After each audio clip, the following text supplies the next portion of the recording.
Morning. Your Honor. Morning.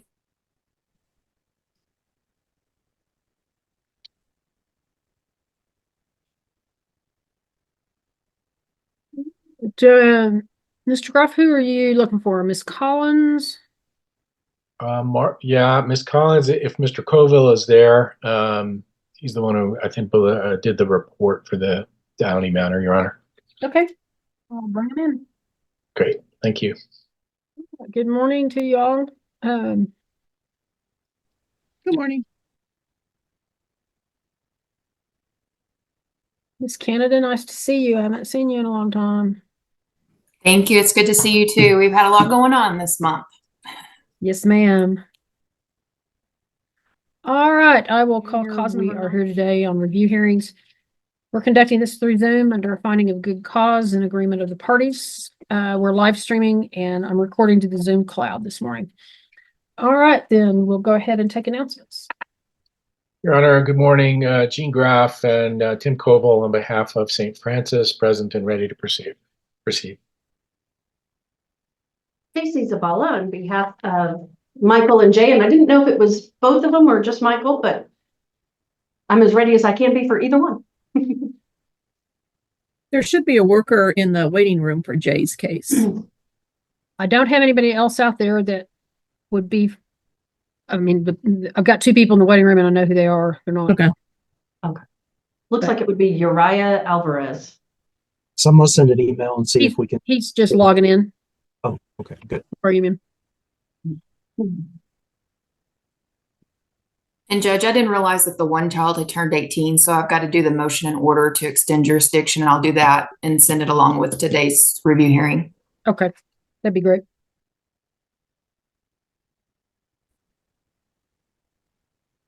Okay, we got Mr. Alvarez logged in. So let's go ahead and, since we're kind of got them in different situations, why don't we talk about Jay first? He has turned 18. Reviewed the report on him.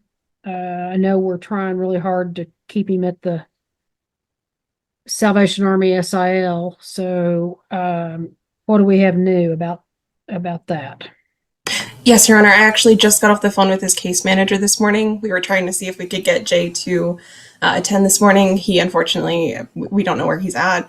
He had a really good start. I think I mentioned in my report, he got his documents. We went and got his ID, his Texas ID, so that he could possibly get a landscaping job. Unfortunately, as of last week, he reports that did fall through. He didn't get it. Yesterday, his case manager had an interview set up for him, and he did not make it out to that interview. They're afraid that he is not taking these opportunities seriously, and he is unfortunately nearing enough rule breaks that they are considering discharge. Okay. Well,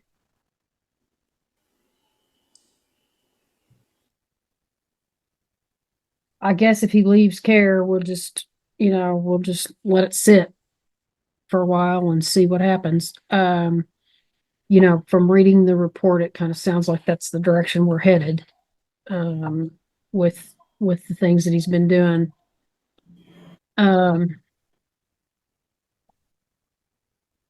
Has he made any comments to anybody about what his plan is if he leaves there? No, he specifically, when he left briefly and came back, he was like, yes, I don't want to do that again. I want to stay here. And he specifically said he wanted to be busy so that he wouldn't get into any sort of trouble. So I know it looked better than going to jail. Yes, it did. So we will need to talk about what housing and what things will look like if he is discharged. Okay. Well, let's see if we can't pin him down and try to talk to him about all that. Yes, Your Honor. And then it's up to him to make the tough choices, I guess. Okay. Anything else you want to add or anything else you need to tell us? No, Your Honor. Okay. All right, then sounds like Michael's doing well. Mr. Coble? Yes, Judge, we we have a much smoother report where Michael is concerned. He's making good grades in school. He joined the wrestling team, and they should be having their first match here just any day. So I'm glad to see him get involved in an organized activity like that now that he's in high school. He has no serious incidents. About the worst thing is him having headphones on in bed after curfew. That's that's the kind of incident we deal with Michael, and that's easily rectified. So he's a very smart kid, very mature for his age.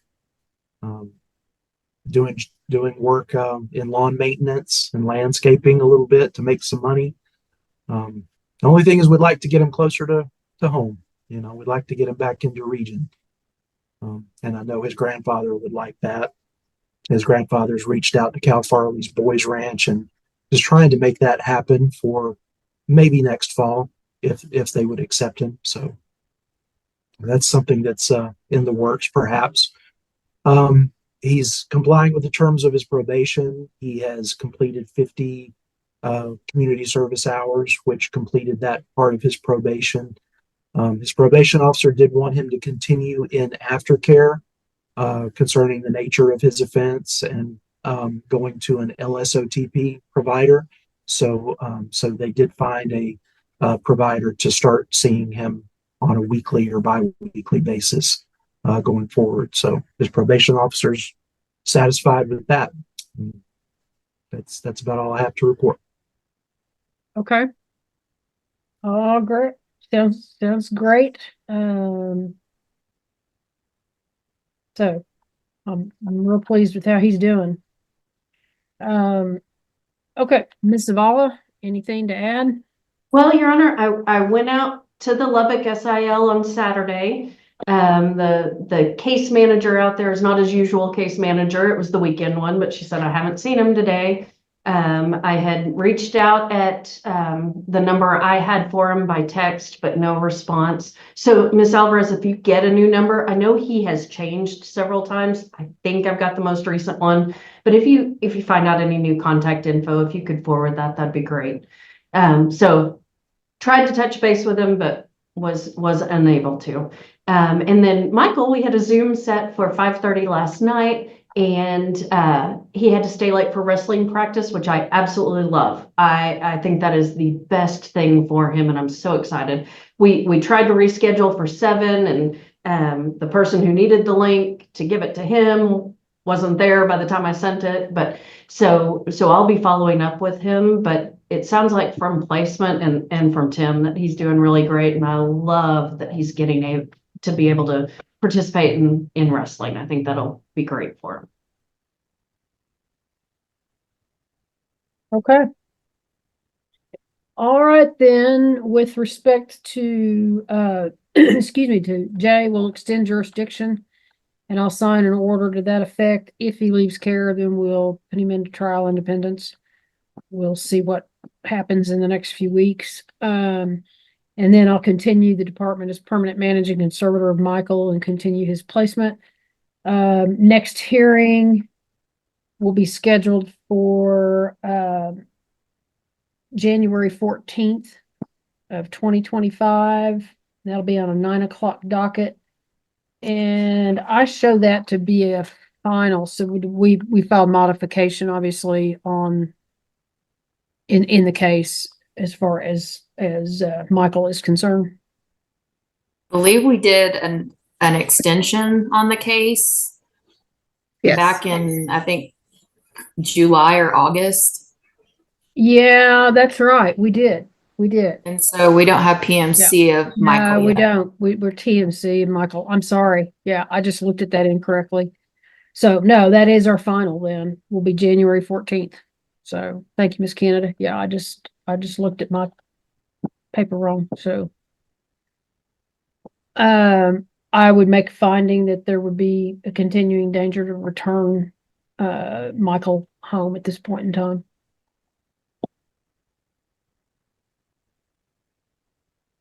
All right. I'll see everybody back in January then. Thank you, Your Honor. Okay. Appreciate it. Thank you very much. And Your Honor, I'm just confirming that the Randall matter has been struck from the morning docket. I believe so. Yep. Okay. We show that it's off. Yeah. Okay. Thank you, Your Honor. That's the last matter I have. I'm going to sign off now with your permission. Okay. Have a good day. You too. Thank you. Thank you. We're here today for our status hearing. We're conducting this through Zoom. We're live streaming, and I'm recording to the Zoom cloud. All right. We'll go ahead and take announcements. Daniel Trout for the Texas Department of Family and Protective Services. Tori Cooks, my permanency specialist, were present and ready. In your honor, just for the record, I have Ms. Grant and Mr. Naranjo's signatures on this case.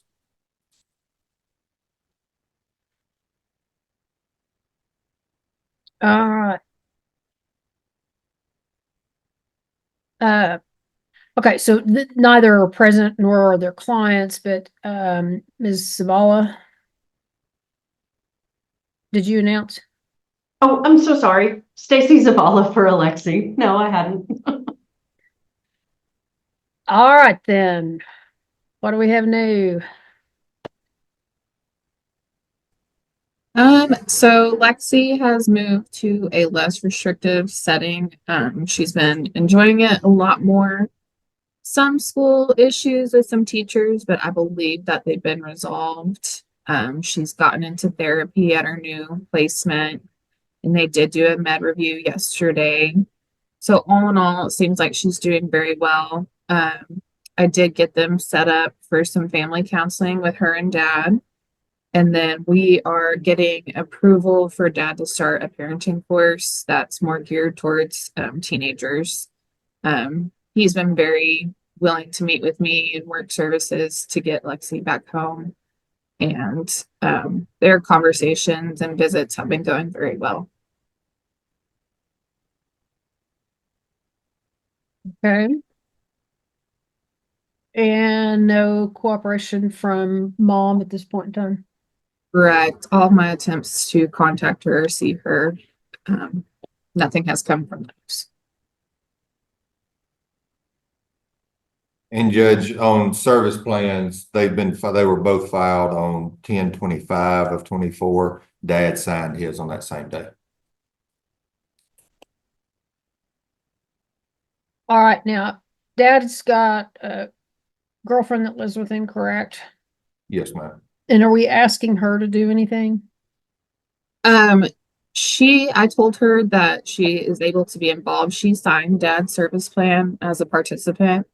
She is also very willing to help parent Alexi, so she can be part of the family counseling and therapy, and we'll be doing those courses for parenting with Alan. Okay.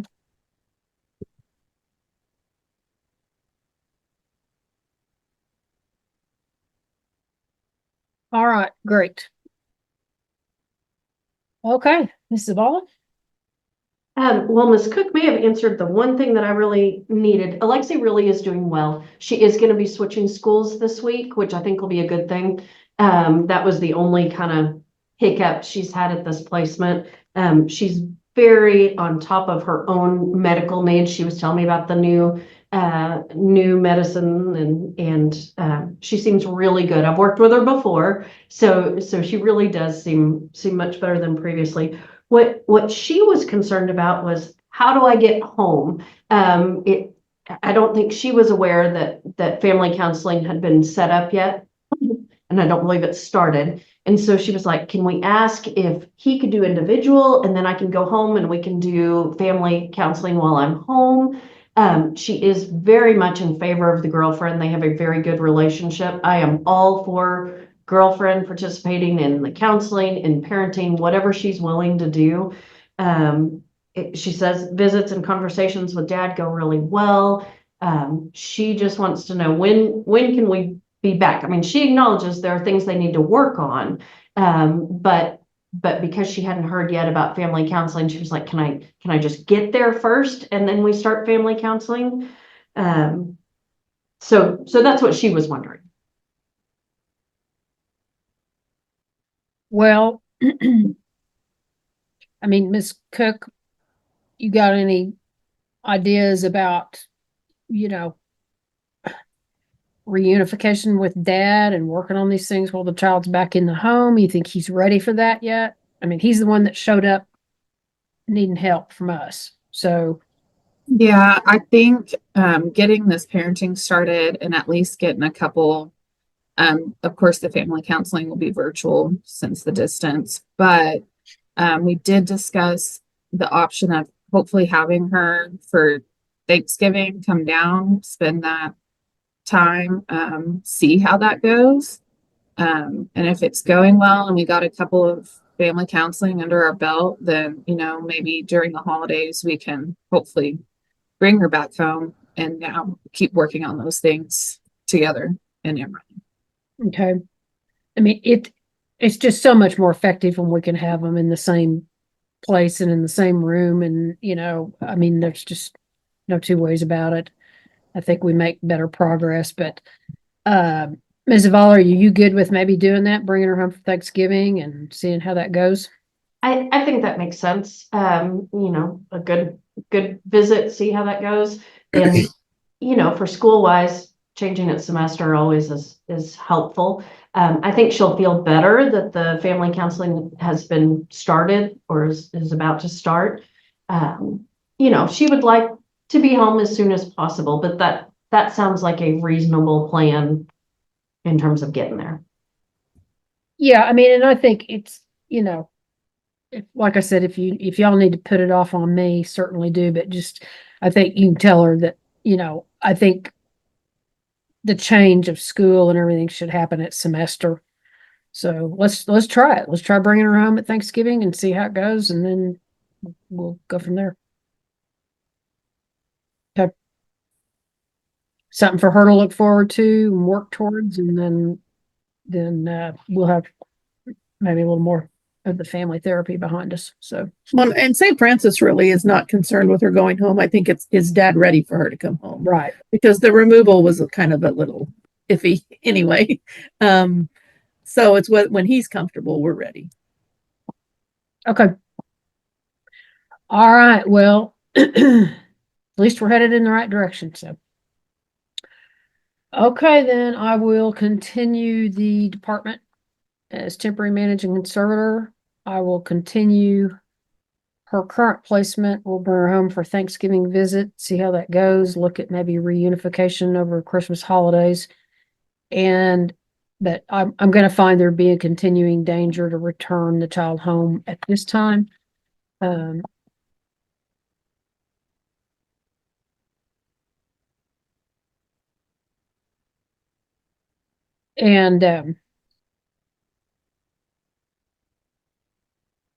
Department's not asking for anything today from dad. No, ma'am. Okay. All right. Our next hearing will be March 6th, 2025 on a 9:00 docket. I will order the service plans in order of the court. So I'll see y'all back in March. Thank you, Judge. Judge. Reuter, we're here for our status hearing today. We're conducting this through Zoom under a finding of good cause and agreement of the parties. We're also live streaming, and I'm recording to the Zoom cloud. If anybody needs a copy, let me know and we'll make it available. Okay, we'll take announcements. Daniel Trout for the Texas Department of Family and Protective Services. Bryza Salinas is my permanency specialist. We're present ready. Jerry Morales for respondent mother, Mercy Douglas. She is present. We are ready. Stacy Zavala on behalf of Oakley and Axel. All right, and Mr. Reuter is present, although I haven't seen Miss Sapien yet, but we'll watch for her in the waiting room. Okay. Then what do we have new? Miss Salinas?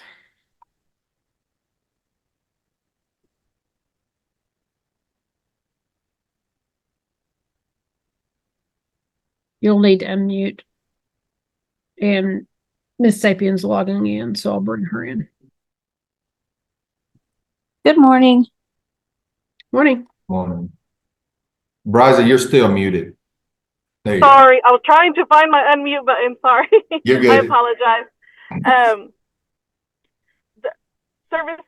for the kiddos, they're doing good in placement. They have been placed in a second placement due to Oakley obtaining fractured tibia.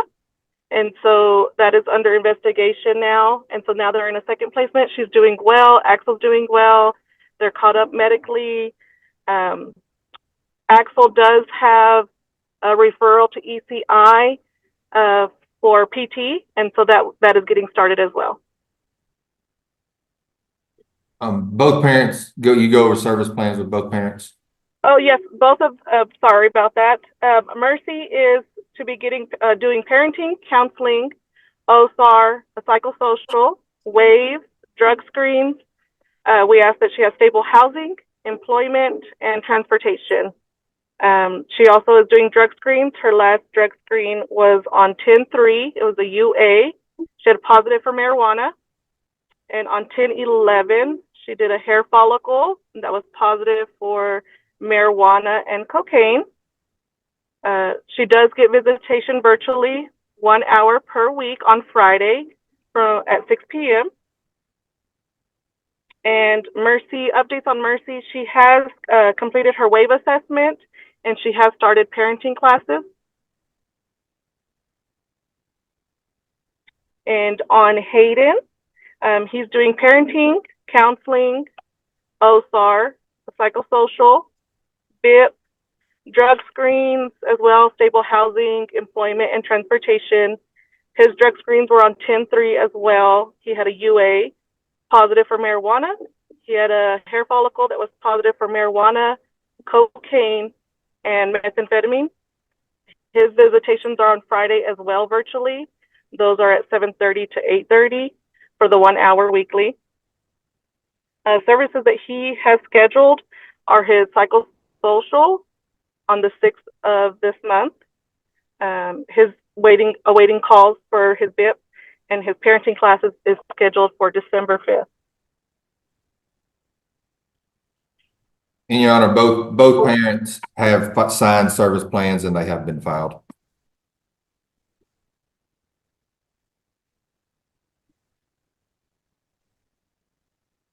All right. Okay, Ms. Morales, do you or your client have any questions today? No questions, Your Honor. Okay, anything you need to report today? No, I spoke with Miss Douglas. She's doing very well. She hit the ground running. She's already got 3 of her parenting classes taken care of. She's either signed up or in the process of getting all services started. She's doing really well. So I encourage her to keep doing what she's doing. Okay, very good. All right, Ms. Sapien? Nothing from me, Judge, unless Hayden has anything to add or ask. Okay. And he said no, so nothing. All right, Ms. Zavala? Your Honor, the children are doing really well. They were moved to placements. I don't believe the investigation is finalized yet on that incident, but St. Francis decided, rightfully so, I believe, out of an abundance of caution, to keep them at the second placement, so they won't be returning. But they are doing really, really well. Axel's making some great progress. He's walking on his own, which is a big deal. So he's starting to make up for those things that he was so far behind. But I do recommend that this placement continue. Yes, I really like the placement as well. Okay, that's good. That's great. Always happy when everybody's good with where the kiddos are placed. So that's great. All right then.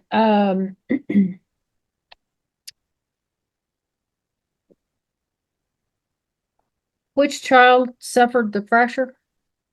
Oakley, my daughter. Okay. What's the explanation for that? Do we have one? Yes. Go ahead, Stacey. Oh, I'm sorry. Go ahead. You probably have more information than I do, but. Okay, Ms. Salinas. It was reported to us that Axel and Oakley were on the bed with the parents with placement, and he was horse playing, jumping around sort of in a way, and he landed on her. And so the next day they took her and they found a fracture in her tibia. Can I put my input on this? I'm so sorry. Miss Kristen or Christy Ashley, when I had asked her about the fracture, she had changed her story up about 3 times on it. She said that they were horse playing around and Bubba jumped on Sissy, or that they were playing rough with the children with my daughter on the bed. She had changed it up multiple times, so we don't know the exact story. Well, that's why it's being investigated. Yes, ma'am. Okay.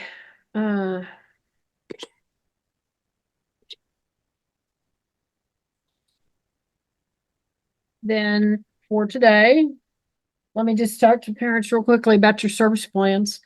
I know y'all been through those and you've signed them and you're off to a good start. So, I am required by law to make sure you understand that failure to work your services could mean the kids don't come home. And worst case scenario, it can mean termination of your parental rights. So we don't ever want to have to terminate parents' rights because they didn't work their service plans, but amazingly, it happens all the time. So you all are off to a good start. Just keep the focus and, reach out to any of these folks if you need help with something, if you've got questions, and be sure you go drug screen when we ask you to, because failure to show up for drug tests can be deemed positive results. So service plans are really important. So you all have any questions about them? No, ma'am. Okay. All right, then I will continue the department as temporary managing conservator, and I will continue the children's current placement.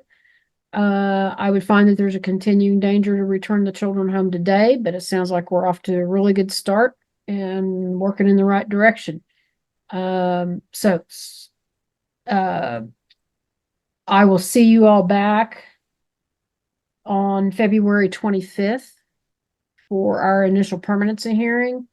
And I'm ordering that those service plans will be in order of the court today. Those are going to actually go into a court order. So it's like any court order. I do expect you to abide by that and to do those things. So, okay. I will see you all back in February, and best of luck to you on all this. And thank you for, getting off to a really, really good start. Yes, ma'am. All right. Have a blessed day. Thank you. You all too.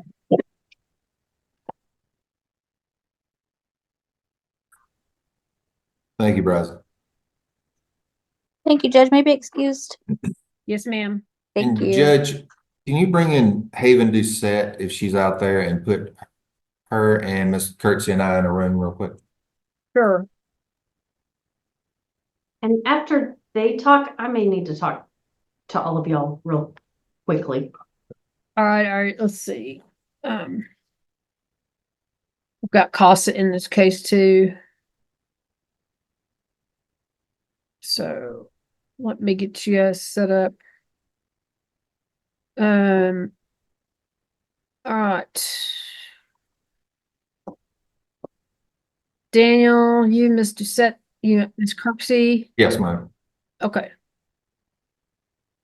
All right, room 1. Thank you. Judge Baker, Yes, sir. I think Ms. Zavala wanted to speak to us, but when I was done with my clients, if you could put her in with us. And if Okay. we could add CASA in too, that'd be great. As soon as somebody can, if they will unmute from the jail, we'll make sure we can hear Mr. Craddock and that he can hear us. Hello? I can hear you. Okay, very good, sir. We've got some people talking in a breakout room. We'll get started as soon as we get them back. Jacob, it's good to see you, and I'm going to go based on our conversation yesterday, what we talked about. Okay. Thank you, sir. Mr. Barfield, I just, while we're waiting on them, to let you know, we are having difficulty getting your exhibits to open. Okay. They're actually like freezing up our Outlook, and Okay. doing some strange things. I think Rachel finally got Exhibit A. Which is the only, all they are, Judge, is a series. They're just one exhibit with multiple photographs is all it is. And it's just photographs of my client's residence is what it is, Okay. without describing the photographs. That's all okay. it is. Let me just see if we can, I'm going to see if I I was- can get I think into I- them. I think I was gonna have the same question, Brooks. I got two emails and one of them I couldn't open because it wanted me to sign in and stuff, but the other one was just photographs. That's all it is. It's Okay. just because up to this point, since she's out in California, Yeah. the reason I thought we'd do that is she's out in California. So I don't know that any worker's been in her home or anything like that. So I just had her go around the home, take pictures of the home so the court and everybody else involved here would have some idea what this place looks like. Okay, and I think Miss Katie finally's gotten them to me in a form where I can open them. So, okay. Yeah, and if you're asking me the form how it was sent, you know I had literally nothing to do with how those were sent. Except saying, send them. I've looked at them. I did not print because ink costs so much money now. It does. I talked to Brooks last night. I'm not going to have any objection to his exhibit. Okay. Yeah, and it's, I don't think there's anything controversial about them at all. It's just, this is one of those cases where I was like, well, gosh, my client's out in California. When we have a worker that can just go wander in the home when they want to, it's not a big issue. But in this case, it's just a little different. So. All right, then I will call cause number 963. We're here today on an initial permanency hearing. We are conducting this through Zoom under a finding of good cause and agreement of the parties. We're live streaming and I am recording to the Zoom cloud this morning. I don't have a reporter. All right, we'll go ahead and take announcements. Daniel Trout for the Texas Department of Family and Protective Services. Haven Doucette is my permanency specialist. We're present ready. Brooks Barfield for mom, Misty Schechter. I am present and ready. She is present as well. Vince Nowak on behalf of Jacob Craddock, the father. Judge, we are both here and we're both ready. Stacy Zavala on behalf of Carter. Melissa Limas with CASA along with Brittany Davis. All right, thank y'all. Okay, let's get an update on how we're coming along on our services. Mom has completed her services. She's still living in California.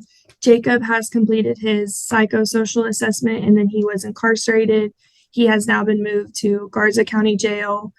We're now having visits at the CASA office. Those are going very well with Carter and Mom. They're weekly on Tuesdays and they're being bonded and very bonded and building relationship. We have received a letter about the ICPC and it stated that Missy will need to provide her criminal history and any history she has with the department in California to us, as we are not able to receive that from them. Oh, you guys didn't do that. Okay, say that, Ms. Doucette, say that last thing again about her criminal history. For the ICPC, we received a letter from the state of California stating that Ms. Schechter will need to provide us with her criminal history and any of her history with the department in California, as we're not able to receive that. Okay, you're saying we can't receive it, meaning we can't get that we don't have access to that information. Yes, ma'am. Right. Okay. All right. Okay. And Judge, I haven't seen the letter. They just explained it to me. It's my understanding that California state they can't complete the ICPC until they get that information, is my understanding. Can you guys see and hear me? I'm sorry, my lawyer isn't aware that I'm on here. Yeah, he is aware and we can see you and hear you. Uh-huh. Okay. Yeah. Yeah, he knows you're present. Okay, so you understand, Ms. Schechter, what you need to gather together for them? Yes, ma'am, I am aware. Okay.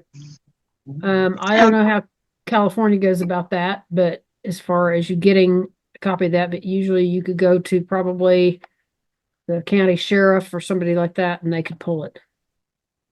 Yes, ma'am. If there's any way that we can get in writing that you guys are needing the CPS records, that way I can present it to the state of California and it's easier for me to get the records from them.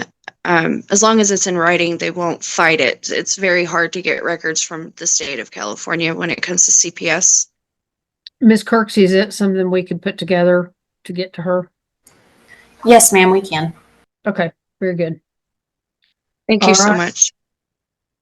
Okay, so the faster we can do all of that, you know, the faster they have what they need, and we can be hopefully getting a decision. All right then. Anything else, Ms. Doucette? No, ma'am. Okay. The child's doing well otherwise. Yes, he's doing well in placement. There have been some struggles in school, as he's a little far behind, but he's been working with his teacher and they've sent home flashcards to go over his letters and numbers, and they do it in different places so he can start learning them. And then there's been some problems with discipline and behaviors, but he's working with a behavioral therapist and they're working to build a bond with each other and get some more coping skills and tools for him to use when he's acting out. Okay, but you said visits with mom are going well. Yes, they're going very well. Okay. All right then, Mr. Barfield, anything to add today? No, Your Honor. My main questions were concerning, I read the CASA report and my main concerns were the education. I read in the report that there was some concern that Carter might be dyslexic, and I guess I guess my questions were answered in that regard, that they're taking care of that. As far as mom goes, I mean, I'm be honest with you. I mean, I want to ask for the kid to be returned today. I understand we have the ICPC problems at this particular point, because quite frankly, I think my client's done everything she can do in this case and is cooperating fully.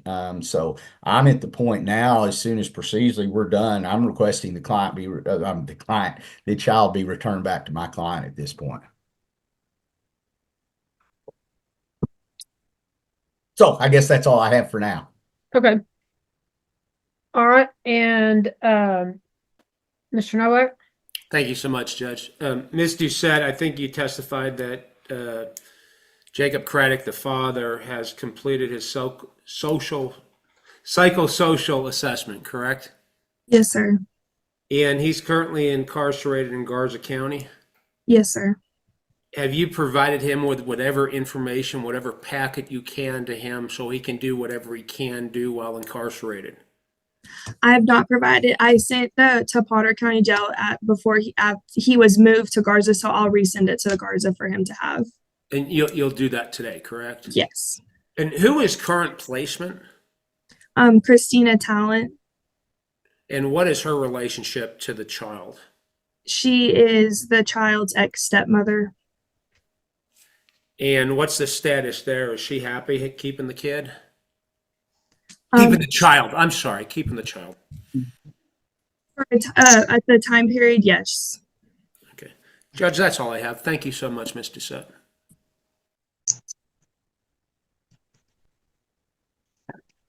Okay.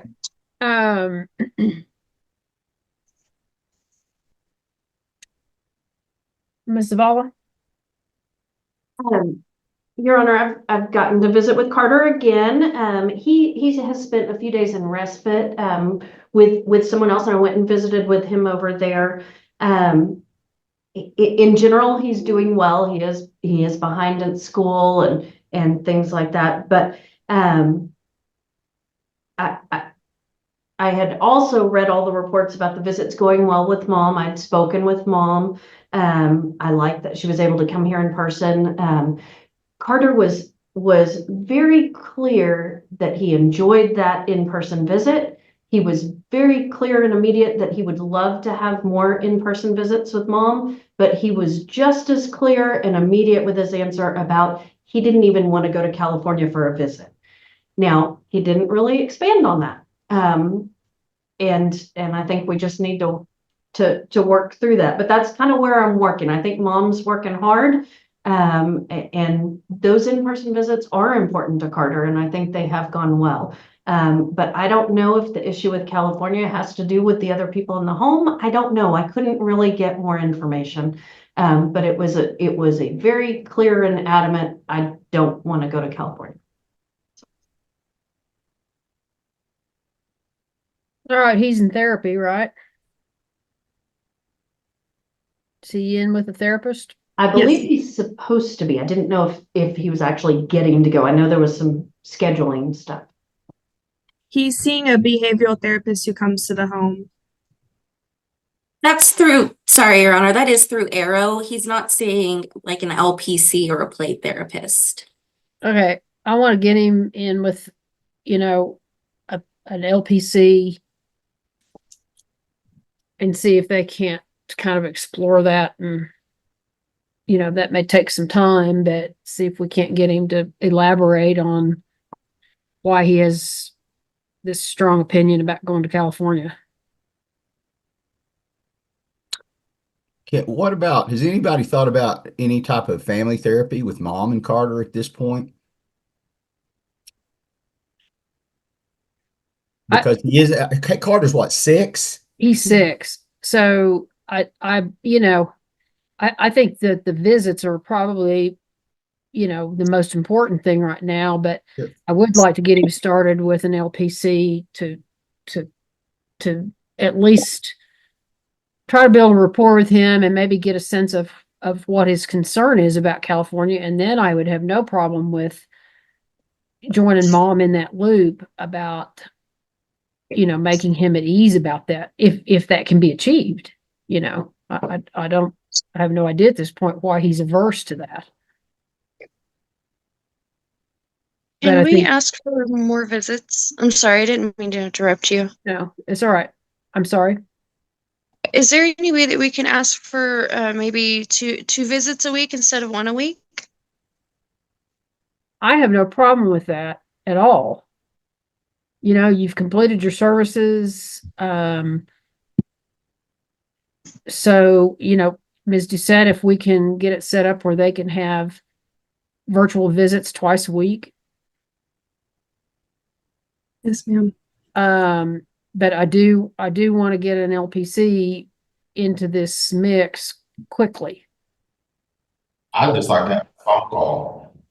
I mean, I haven't got to have a visit in several months now, and I dang sure don't want him seeing me like this, but I think I deserve at least a phone call every now and then. I don't know whether the jail permits you to have a phone call with a child. Well, that's something we could look into. I'd appreciate it. I'm personally I don't have a problem with a phone call, but most jails don't permit that.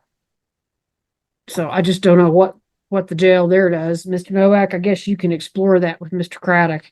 I'll follow up on that, Judge. If they will permit it. I don't have a problem with the supervised phone call.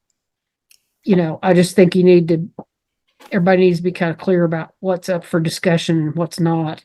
Yes, Judge. With him. So does the child know that Mr. Craddock is in jail? Yes, ma'am. He knows. I should be released by March. I have the ISF, 90 days of ISF that I have to go complete. I'm just waiting on my lawyer to bring me the paperwork for a revocation hearing to sign so I can catch a train to go to ISF. But the estimated time of my release is around the end of February, middle of March. Okay. I was hoping that Mr. Novak could get a hold of my lawyer, William Barkley, and kind of get an idea and everybody get on the same page with what's going on there. So that was my next deal. I was going to try to bring up to Novak before we got off here today, was just to try to get with him and figure out when I'm getting out. That way I can continue to do my services from there.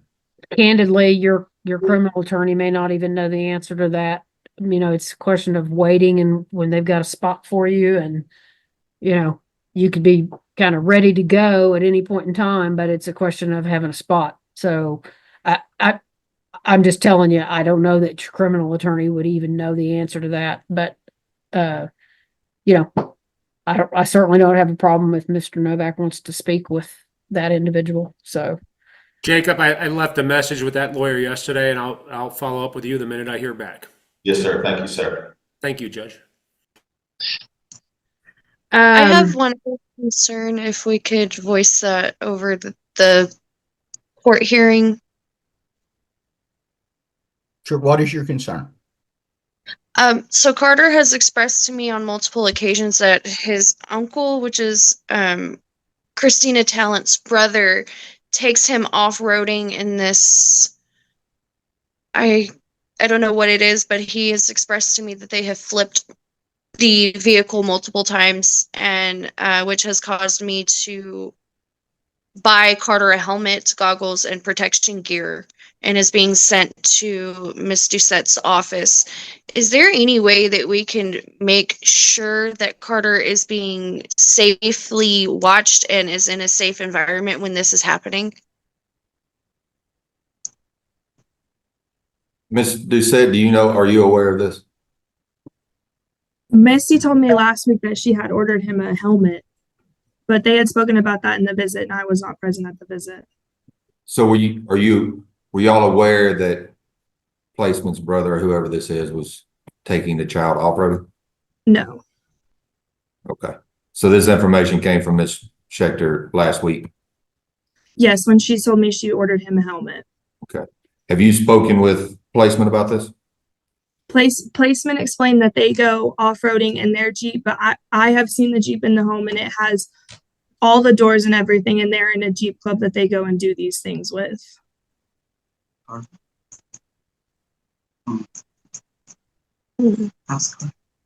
is it like well, okay. I mean, That's what I was just gonna ask. It's not a Razor or a Polaris Ranger or something like that. You're talking about an actual roadworthy Jeep. Like a vehicle Jeep that they drive. Yes.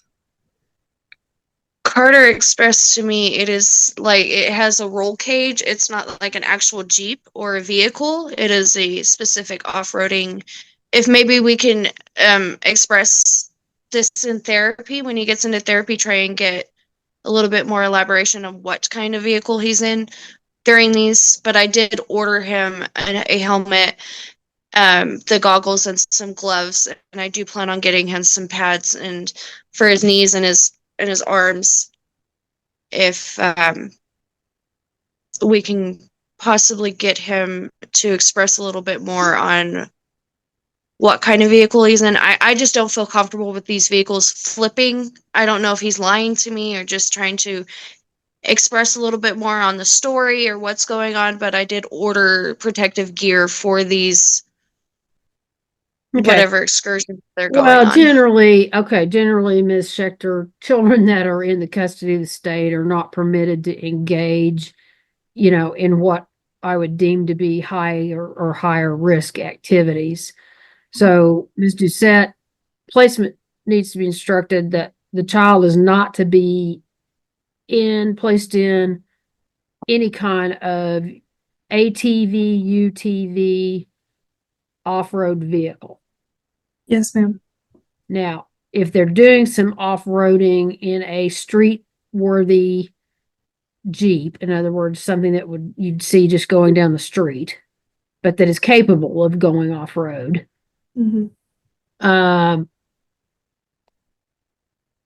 that child is not permitted in there if doors are off or roof is off, anything of that nature. Yes, ma'am. I will let her know.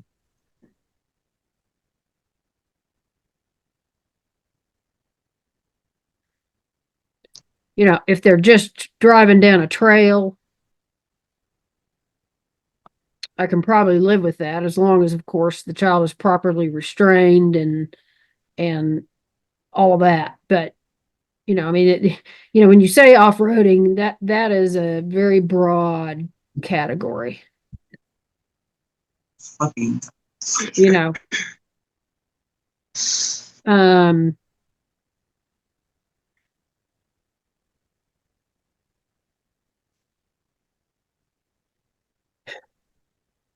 And I understand families have hobbies and family have outings and things, and I don't want to be unreasonable about it, but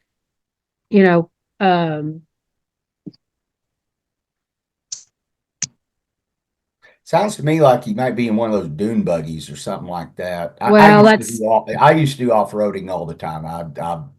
Yeah. I mean, it could be like Mr. Trout said, it might be some kind of razor or something like that that's got the cage on it, but I don't find there's any reason for, I mean, if they want to put their own 6-year-old in it, that's one thing, but I don't find there's any reason for this 6-year-old to be in those kinds of vehicles. So I don't have a problem if he is in a sport utility vehicle that's a street vehicle, as long as he's in proper car seat or restrained, but no open cockpit type arrangement. I don't think we need to be putting full gear on a 6-year-old. Just,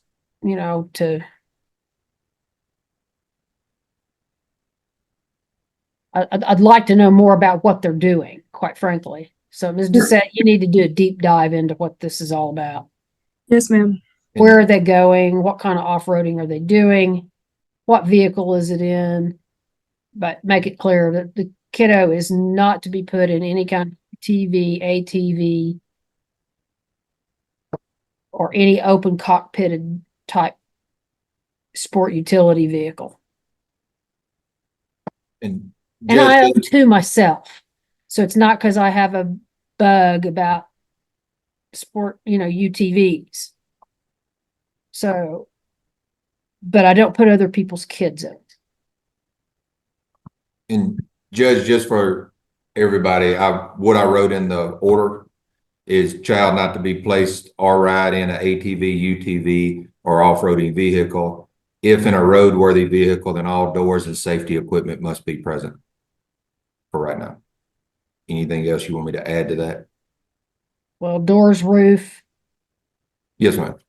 Yeah.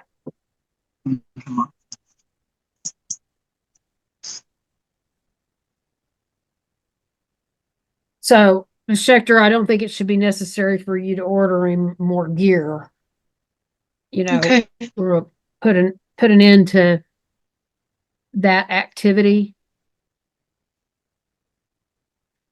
I want him to be able to have fun. I just want him to be safe.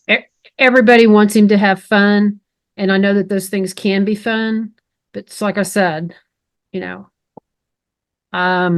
just a different decision when you're making that decision for your own child than when you're making a decision for someone else's child. So yes, ma'am. Okay. Casa? Thank you, Your Honor. We don't have too much more to add. Ms. Schechter, those visits with Ms. Schechter are going very well at our office, and we are more than happy to try to accommodate some extra time. Just get with us and we can try to coordinate that. We also have coordinated with Ms. Schechter. I've gotten the approval due to the ICPC taking a little longer to actually travel myself to California to visit her home, and I'll be visiting with herself, her husband, her in-laws. She's also coordinated for her school teacher, for his school teacher, his Sunday school teacher to be there. And I've warned her I'll have probably a lot of questions for her, and she's been very gracious to allow me to visit her home to do so. And I'll be conducting that on December 2nd. I'll be booking my flight later this week, today, hopefully. Carter's doing pretty well. We do have some concern about the longevity of his placement while we do conduct this case, and get to the point where things will start moving in whatever direction that may be.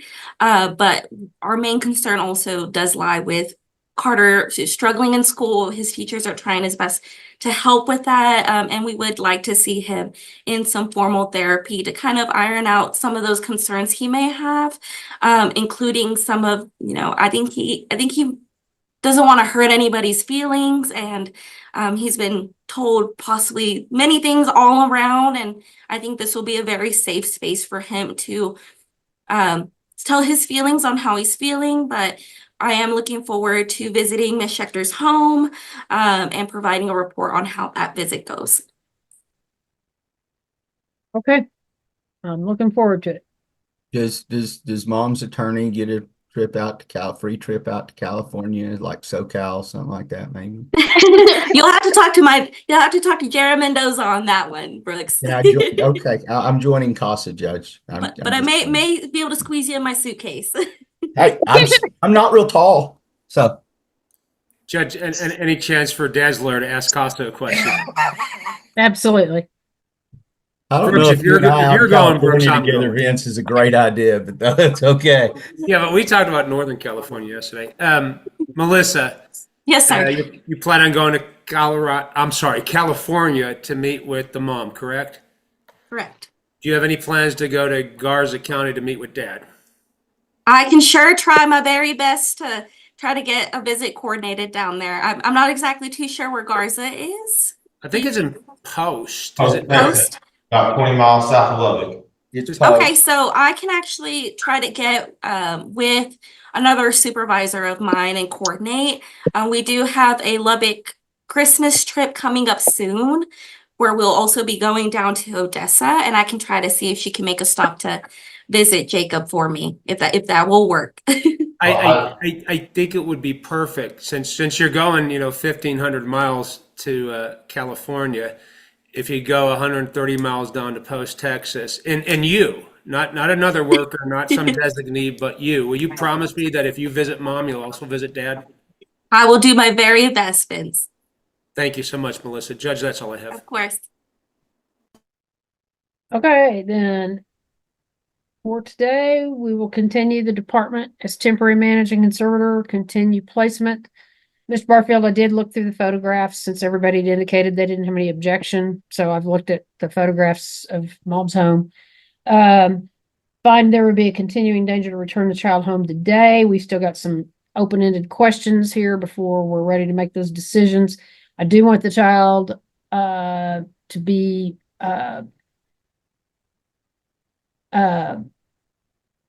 set up with an LPC ASAP.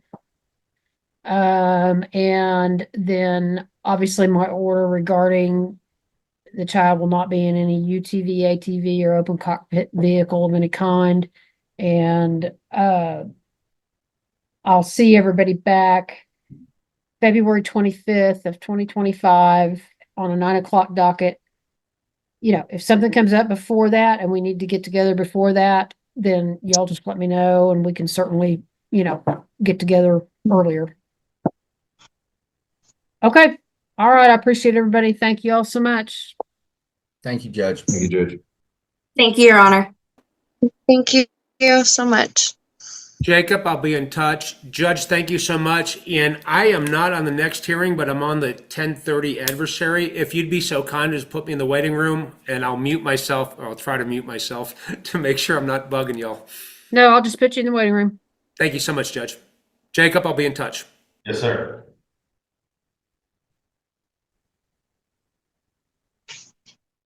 So just ask Mr. Davis in your office, Mr. Trout, about the differences in how I ride in my UTV and how he does.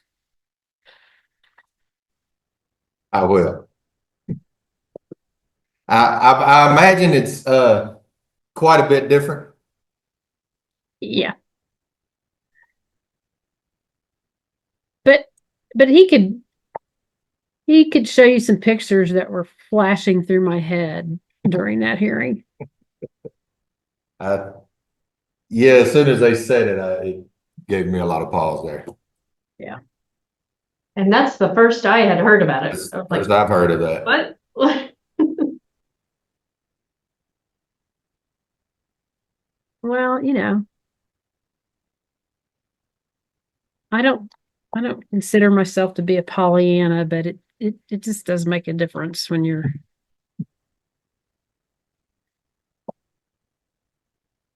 talking about somebody else's kids. We are here for adversary hearing. We're conducting this through Zoom. We're live streaming and I'm recording to the Zoom cloud. All right, we'll take announcements. Daniel Trial for the Texas Department of Family and Protective Services. We're present ready, Your Honor. Panorama for the mother, Kimberly Sesteta. I've had no contact with her, but I'm present and ready. Stacy Zavala on behalf of the child.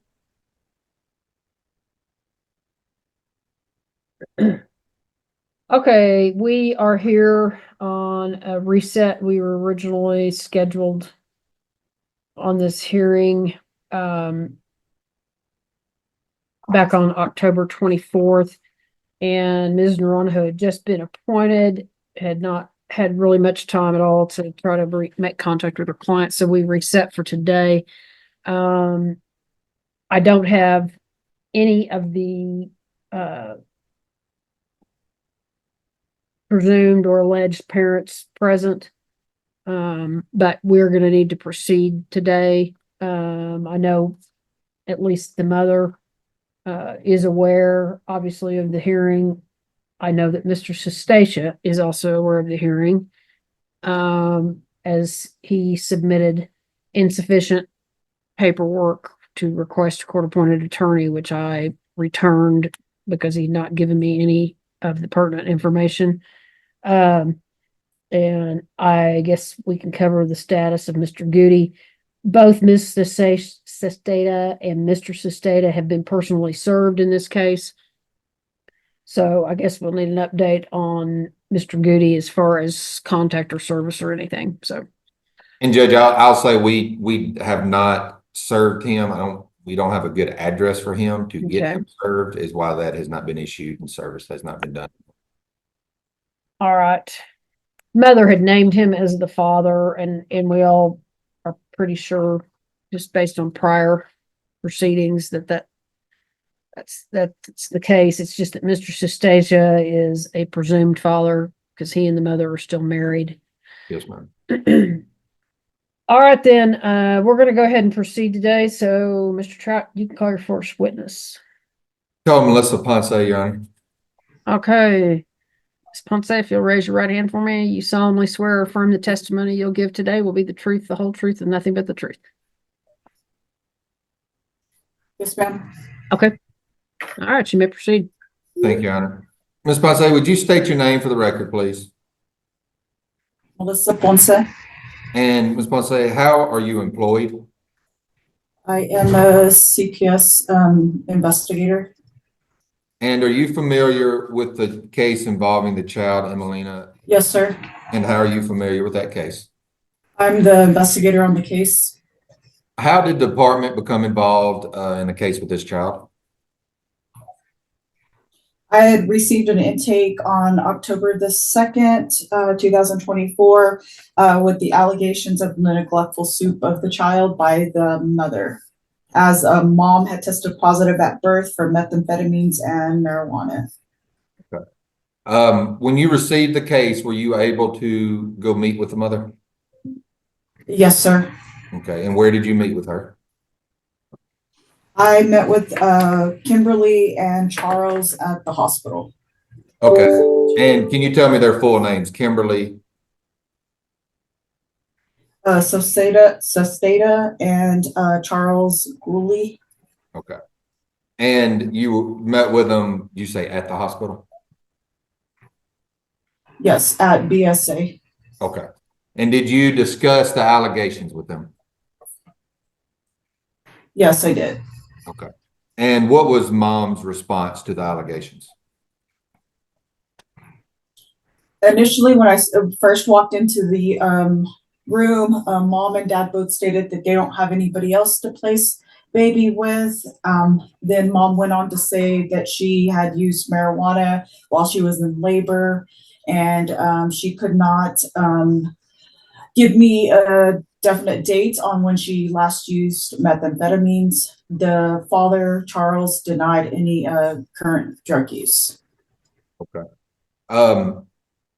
Did you discuss any alternative plans with mom as far as to try to prevent removal? Which steps did you go through? Yes, yes, sir. I asked about her parents, maternal grandparents, any aunts, uncles on her side, cousins, things like that. And she said that she does not have anybody. I asked Charles the same thing about his parents. He reported to me that his parents were deceased, and he had no relatives to place the baby with. Okay. Did mom state whether she did or did not have prenatal care during this pregnancy? She did not have any prenatal care, and she could not give me a reason why she did not get prenatal care. Okay. How was the child? Were you able to see the child?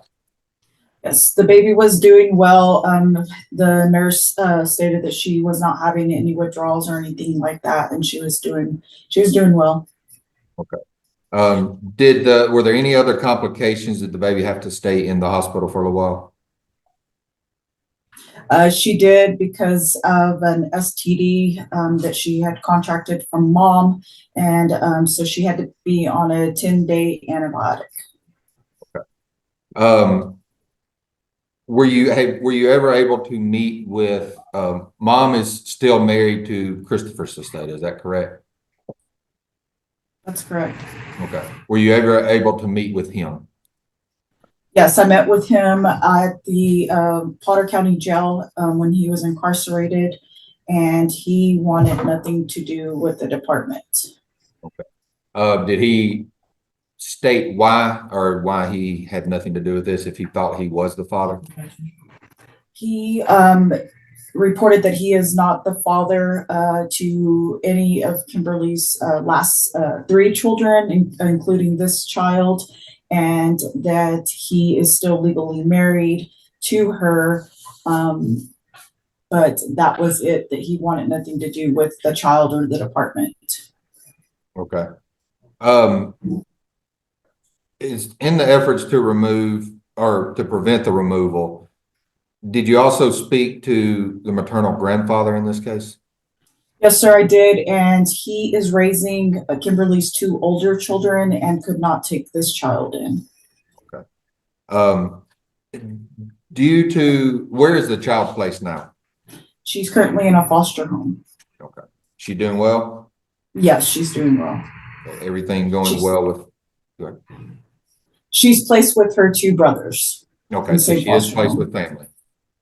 Yeah, with the 2. With siblings, yes.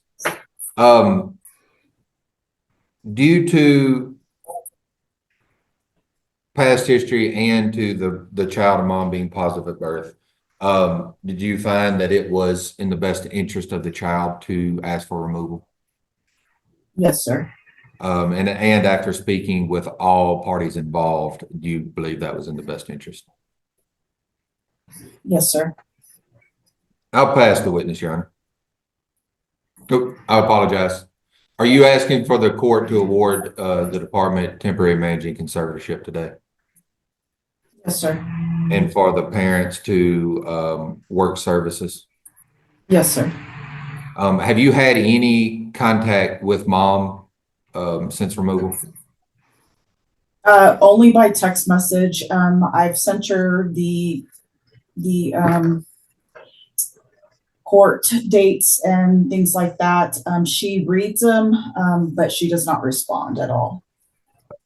Have you let her know that Ms. Naranjo is her attorney? Yes. Okay. And have you sent her Ms. Naranjo's contact information? Yes. After the last court hearing, I sent her a text stating again who her attorney was, and that to be in contact with her attorney, and the updated court hearing date and time. Okay. Have you been able to find Charles Gowdy since then? No, sir. I've been back to Guyon Center. I've been driving around San Jacinto area where he supposedly hangs out, and I've not been able to locate him. Have you had any other conversations with Mr. Sesteta? I have. He turned in his paperwork, mailed him back to me. He also sent some text messages stating that he wants nothing to do with, again, this child or with the department. Thank you, ma'am. I'll pass the witness, Your Honor. Do you know how long Mr. Goody has been incarcerated? Mr. Sesteta, Your Honor. Oh, I mean, Mr. Sesteta. I apologize. Thank you. He is actually out. He got out right before the last court hearing. Okay. But at the time you originally met with him, how long had he been incarcerated? I don't know. Okay. All right. Fair enough. Okay. Ms. Naranjo, any questions? Just briefly, Your Honor. Ms. Ponce, when was the last time you met personally with Ms. Sesteta? On October the 10th. And did you provide her the reasons for the removal? Yes, so she was provided the reasons for removal and all the paperwork for removal. And is she aware of the hearing that's going on today? Yes. And was she provided the Zoom link to today's hearing? Yes. And if you do hear from Ms. Sesteta from today on, can you also ask her to contact me and also re-give her my contact information? Yes, ma'am. I'll pass on this. Okay, Ms. Zavala? I have no questions, Your Honor. Okay. Mr. Trout, anything further? Nothing further, Your Honor. Department rest? Department rest. Okay, Ms. Naranjo, anything to present today? No, Your Honor, I'll rest as well. Okay, and Ms. Vala? I rest. Okay, do you have a recommendation to the court? I do, Your Honor. It is my recommendation that the child remain in the temporary managing conservatorship of the department. She is placed in a foster family, but I would really categorize it more like a family placement. Her two brothers are there, and they have regular contact with the maternal grandfather and the children that are placed with him. And so I do believe that placement is in her best interest.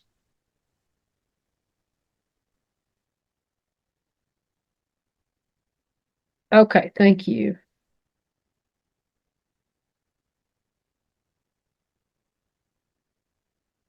All right, then I do find the evidence is sufficient to name the Department of Family and Protective Services as a temporary managing conservator of the child, Emilina.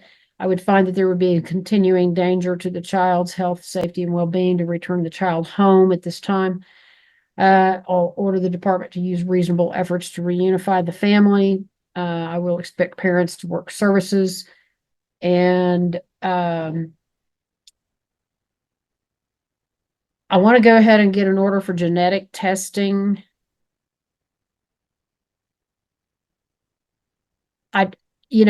Here's the problem. I mean, we have a little better idea about maybe where Mr. Sesteta is, but he has expressed time and time again he is not really willing to cooperate, so I rather doubt that he would even show up for genetic testing. He's also expressed his frustration with continuing to be roped into these cases. So maybe he might cooperate, knowing that it would get him out of this.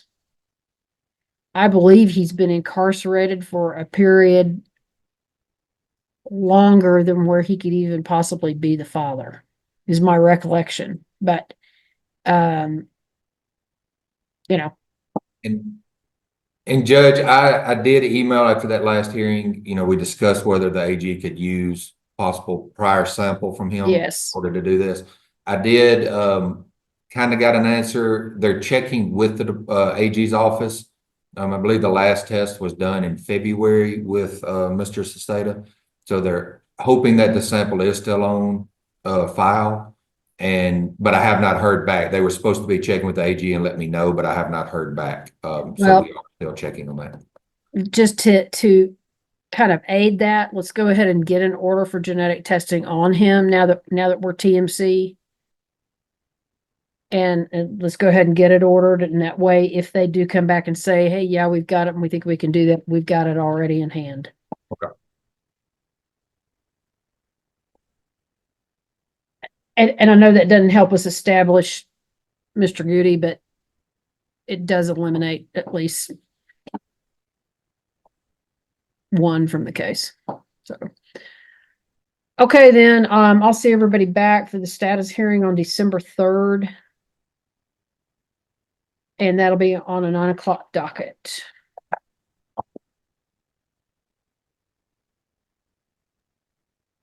All right, thank y'all so much.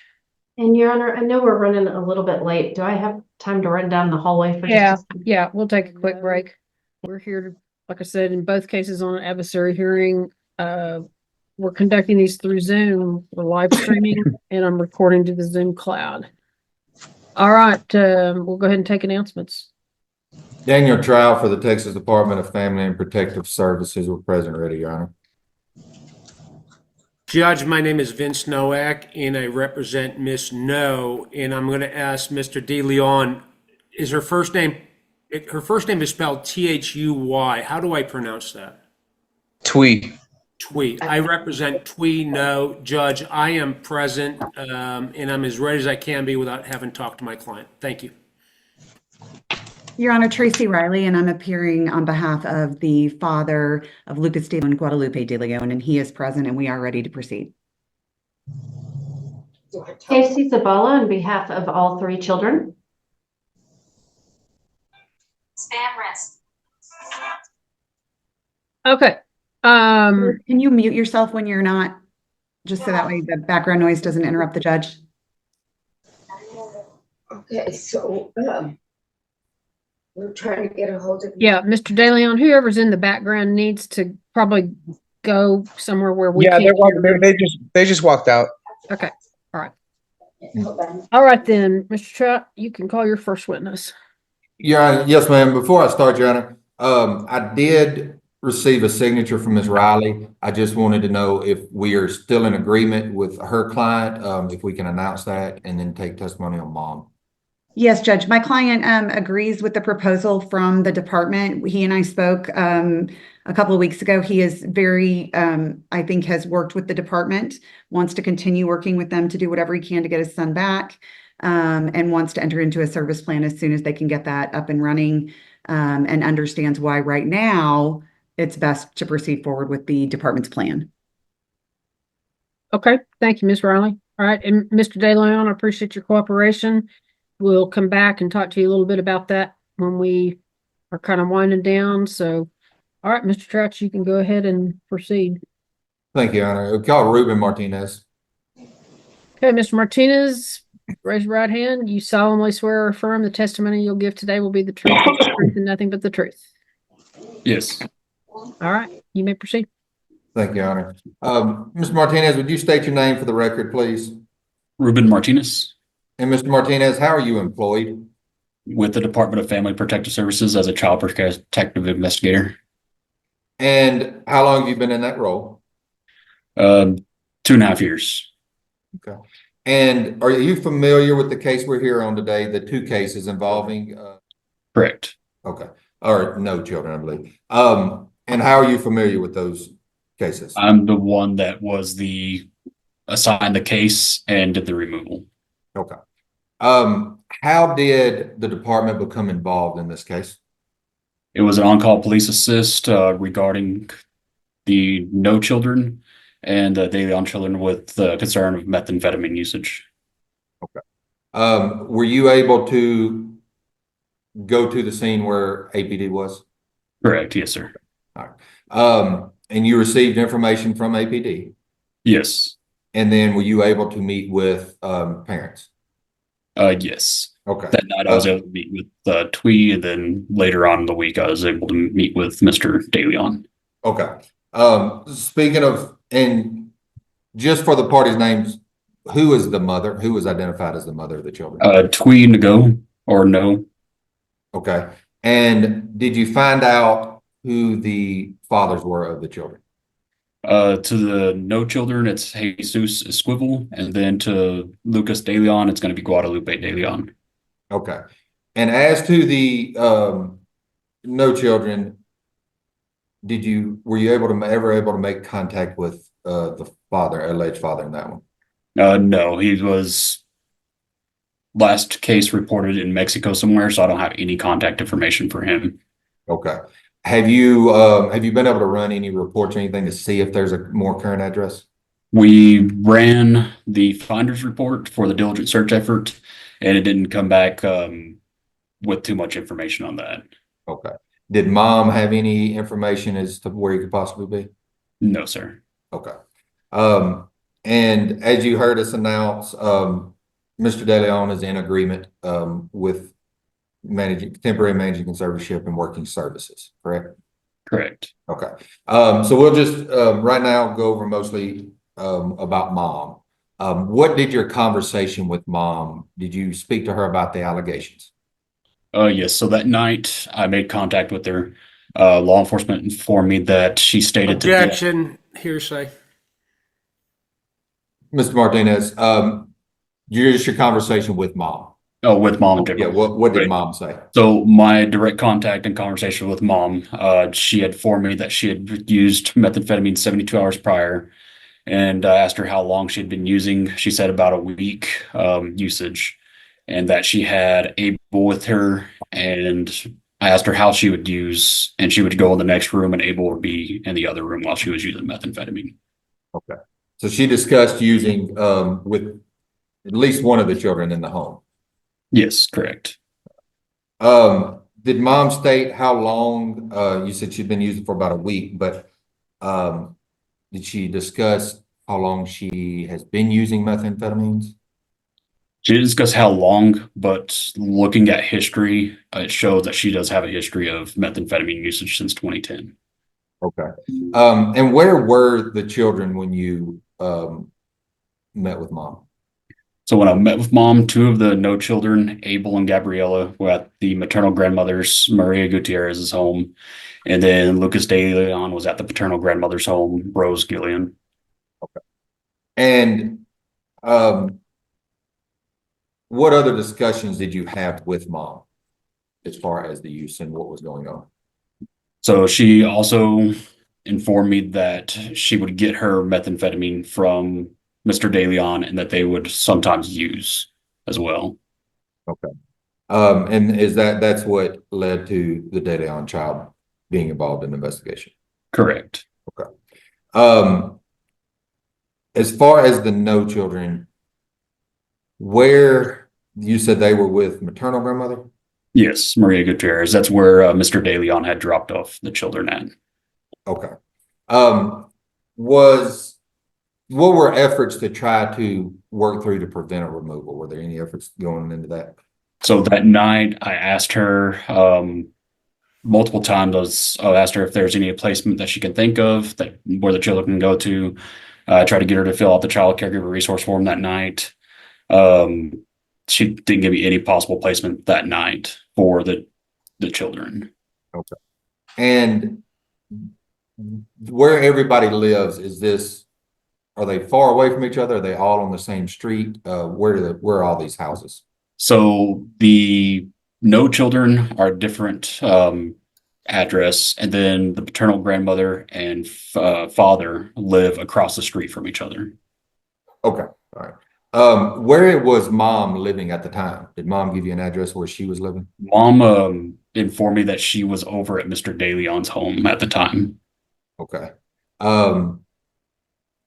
When you were able to speak to Mr. De Leon, did he state whether mom was living with him or not? He stated that she was not living with him. Okay. Did he give you any idea of where mom was? No, he didn't have any approximate idea where mom was staying at or anything like that. Okay.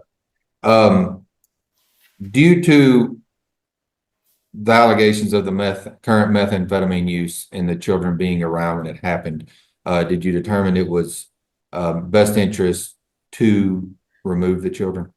Yes, sir. What was mom? Did you notice anything about how mom was acting that night? Yes, mom seemed like she was a little bit out of it. That night, seemed like she had been coming down a little bit. And so to fast forward to yesterday, I was having a conversation with mom. Um, and I asked her if she wanted to know what was said that night, and she didn't even remember interacting with me that night of the removal. And this was yesterday you discussed this with her? Yes, sir. Okay. Where are the children placed at this time? They're currently in foster placement with a foster family. Were there discussions with any of the grandparents that had the children about being placement? Yes, Rose Gillion, there was discussion for Lucas, and a home study was sent over for that request. Okay. On the night of the removal, was there any discussions with her on whether she'd be able to keep the children at that time? So the night of the removal, there was discussion about possible placement due to the concerns about dad being across the street and having easy access to the child. And then the home was kind of a little bit messy at the time. It wasn't thought of as appropriate for placement at that time. Okay. And any other family that you looked at for placement that night or that could keep the children for you? They're not that night, no. I didn't have any other possible placements that night. Okay. You'd mentioned some about maternal grandmother, correct? Correct. Okay. Was she not considered a appropriate placement?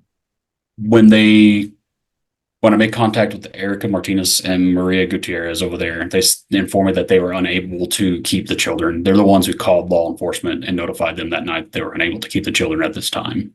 Okay. All right. So you did try to go through steps to prevent removing the children that night? Correct. Okay. But due to now, I believe you went over Mr. DeLeon was not at home when you got Correct. Yeah. When we showed up with law enforcement, he was not home and the baby was with Rose that night, paternal grandmother. Okay. And so due to not having any appropriate placement that night, mom not being in condition to take care of the children and admitting to meth use, you deemed it appropriate to remove? Yes, sir. Okay. And you believe that was in the best interest of the children? Yes, sir. Okay. Where you said children are in foster care right now? Correct. Okay. And how are they doing? Children are reported to be doing good and well. And was yesterday the first time you've been able to get back in touch with mom? Yes. So I actually didn't have like an appointment set or anything like that. She showed up to the De Leon residence at Rose's place. I had to go over there and get the kinship information, release of information signed by Rose. And that's when they informed me that Twee was on her way there. Okay. So dad and his mother are being cooperative in a word. And you just happened to be going to the same place that mom ended up yesterday. Correct. Yes, sir. But other than that, you've not had any other contact with mom since removal? Jax. I'm sorry, Mr. Nowak. I didn't. Judge, I was not on mute. I was calling for my assistant. My apologies to the court. Okay, no problem. I thought you were making an objection or something. No, Judge. Mr. Martinez? Yes, sir. I'm sorry. I think so. Since the night of removal, yesterday is the first time you've been able to be in contact with mom. Correct. And I've had several numbers that I've tried to call, try to locate, and then went over to an area that one of the aunts had told me that she might be staying at, but I haven't been able to have contact her besides yesterday. Okay. And while you were there, somebody from my office was able to get her served? Correct. Yes, sir. Okay. So mom is aware you did let mom know about the hearings? Yes. And she was also given all the paperwork the night of the removal as well. Okay. And so today, are you asking for the court to award temporary managing conservatorship to the department? Yes, sir. And for asking for parents to work services? Correct. Yes, sir. And that's based upon, one, Mr. DeLeon's agreement to do that. best interest of the children for not knowing where mom is, not knowing if she's living, if she's got appropriate housing at this time, Correct. and due to her admitting to at least recent methamphetamine use, Yes, sir. and not knowing where the other father is.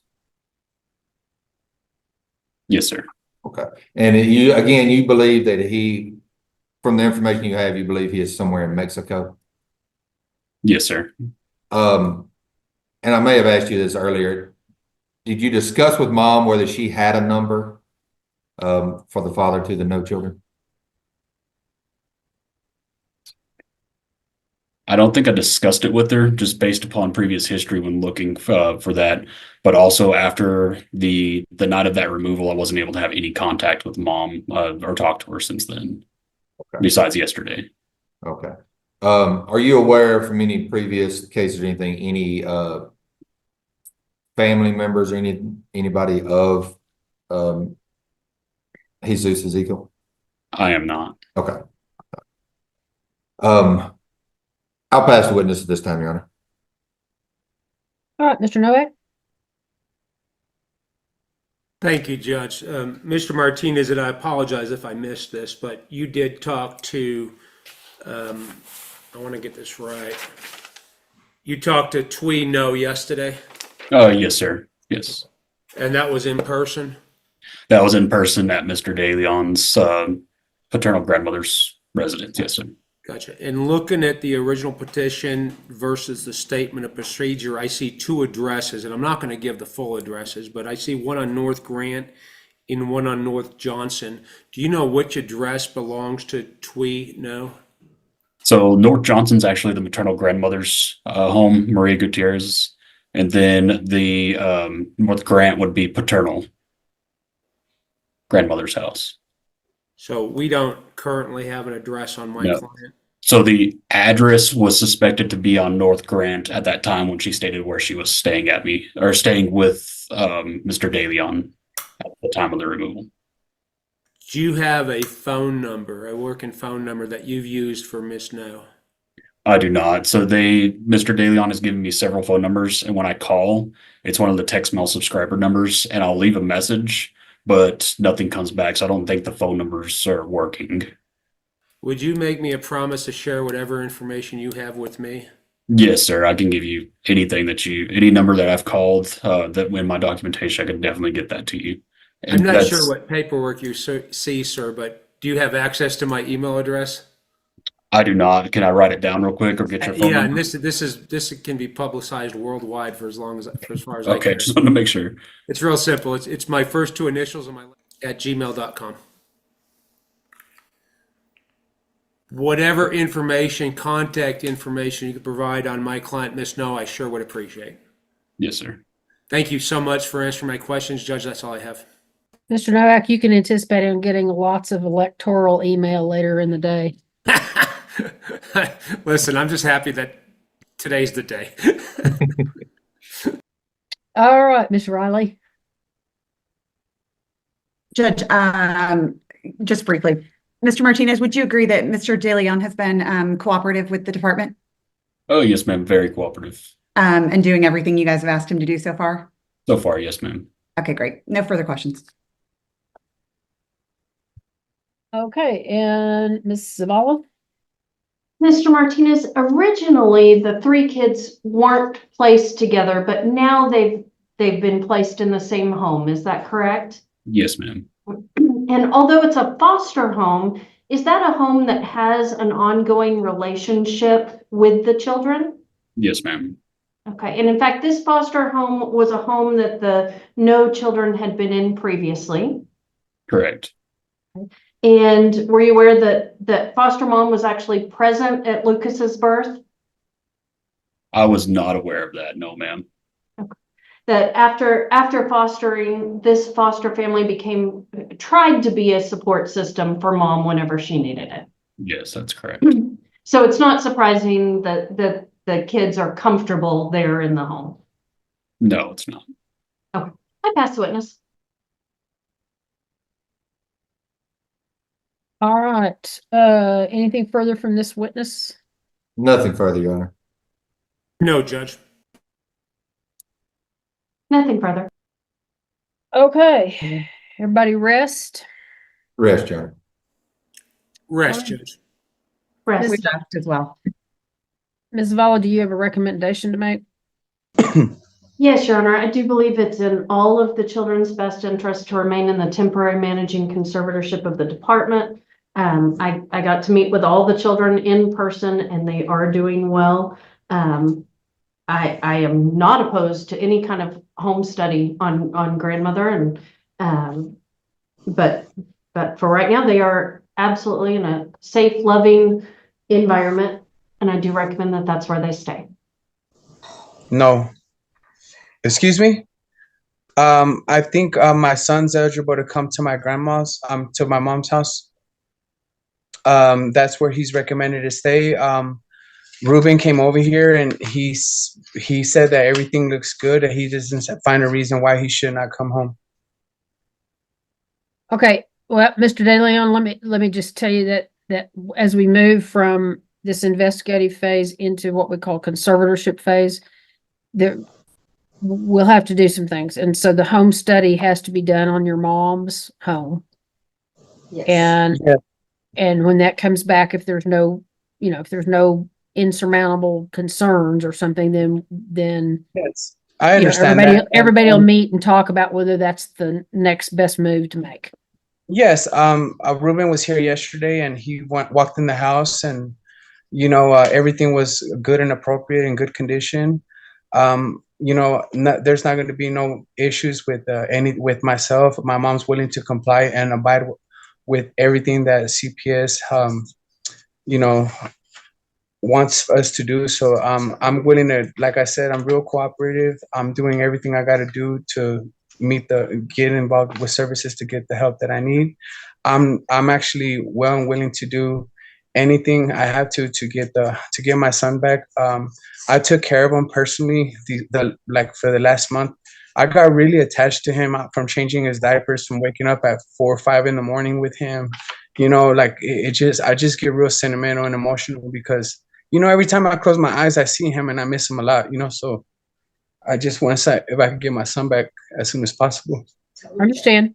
There's some things that need to happen first. So that's what it's a little more involved than Mr. Martinez just doing a walkthrough of the house. So this home study, they will come out and they will meet with your mother. They're going to get a lot of information from your mom. There's a whole lot of other things that we need to know about and that have to come into play before I can place the children there. Okay. Okay. Yes, I've been clean. I've been doing everything. I don't use anything. I've given up everything. So there's no, you ain't got to worry about that. I promise. Mr. Julian, we'll talk about it afterwards. Okay. It's just, this is a process and I appreciate more than I appreciate your cooperation and I think you will get off to very good. I will cooperate for my son Lucas. I will cooperate and do whatever I have to do. Okay. All right, I'm going to hold you to that. So, all right then. So, I am going to find the evidence is sufficient to name the department as temporary managing conservator. I'll find that there's a continuing danger to return the children home today. Parents will obviously go over service plans and I'll expect them to work some services. We'll talk about that more at our next hearing. And I will continue the children's current placement. Have no problem with the home study moving forward on Ms. De Leon. And I'll see everybody back for the status hearing on December 5th of 2024, and that'll be on a 9 o'clock docket. As soon as that home study comes back, if it's approved and nobody has any issue with that, then the St. Francis and the department can act accordingly. If there is an issue, then you all know where to find me. We can have a hearing if we need to before December. Although it's kind of around the corner, but. In Your Honor, I have one request. Since we haven't been able to find mom and nail her down, she admitted to some prior use for methamphetamine. So if we can have once we find her, a clean UA before we do in-person visits with her to make sure she hasn't been using before that happens. Yeah, I don't have any problem with this. It's kind of a standing kind of type order in this court. So we would want definitely to get a clean UA before those are in-person visits. And I mean, same holds true with dad. I mean, methamphetamine can be transmitted skin to skin, so we want to make sure the kids are safe. So, okay, I appreciate everybody, and I'll see you back December 5th. Thank you, Judge. Thank you, Judge. Thank you, Judge. Ruben, please send me that email. And Judge, this is my last hearing with this court today. With your permission, I'll excuse myself from the courtroom. Thank you very much. Appreciate it. Have a good rest of your day. You as well. Thank you, Judge. Department of Family and Protective Services, we're present, ready, Your Honor. Savannah Kincaid, I represent Ms. Alvarez. I'm present. I've had no contact with her through the duration of the case, but I'm ready. Stacey Grant, on behalf of the father, Daniel Perez, my client's present. The child is currently placed home with him, Judge, and we're ready. Stacy Zavala on behalf of Mia.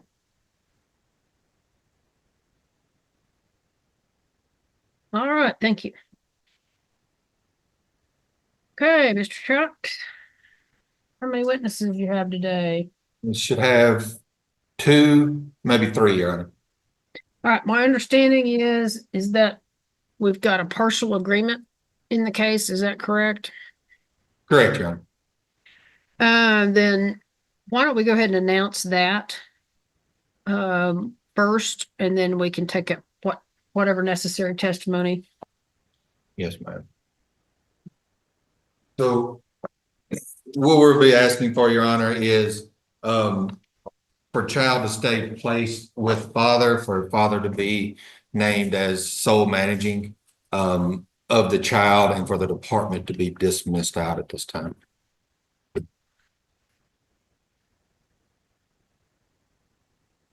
And then we will proceed with mother. All right, so you are wanting to proceed with terminating mother's rights? Yes, ma'am. Okay. All right then. All right then, you can call your first witness. We'll call Malia Evans, Your Honor. And how are you familiar with that case? I was the investigator assigned. How did the department become involved in a case with this child? We received a report November 14th, 2022 with concerns of some neglect as well as methamphetamine use by the mother. And did you find out who the mother was? Yes. And what was her name? Ashley Alvarez. And were you able to meet with Ms. Alvarez? Yes. Eventually, yes. And you said eventually. How long did it take you to find or to get in touch with her? I got in touch with her on and let me ask it this way, Ms. Evans. Did it take you a little while to make contact with her? Yes. Okay. And where did you eventually catch up with her? At her residence.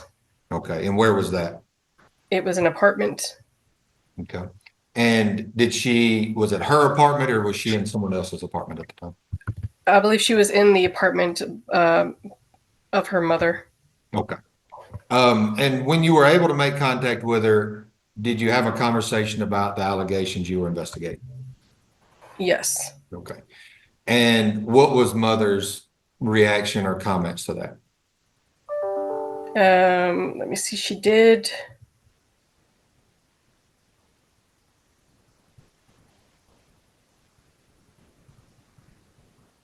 Initially, she just basically denied the allegations.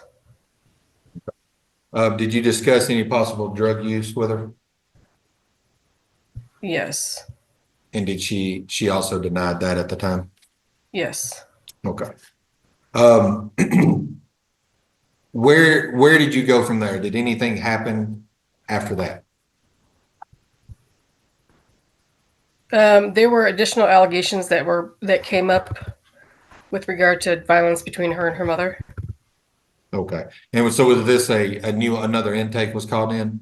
Yes, I believe there were 2 more intakes called in. Okay. And each time were you able to meet with mom and get to the same apartment? Not every time. Okay. Was mom eventually trespassed from the apartment? Yes, to my knowledge, yes. Okay. And were you ever able to get Miss Alvarez on the phone, or did you always meet with her at the apartment? I only ever saw her at the apartment. Okay. Was the baby usually with her at the time? Sometimes, yes.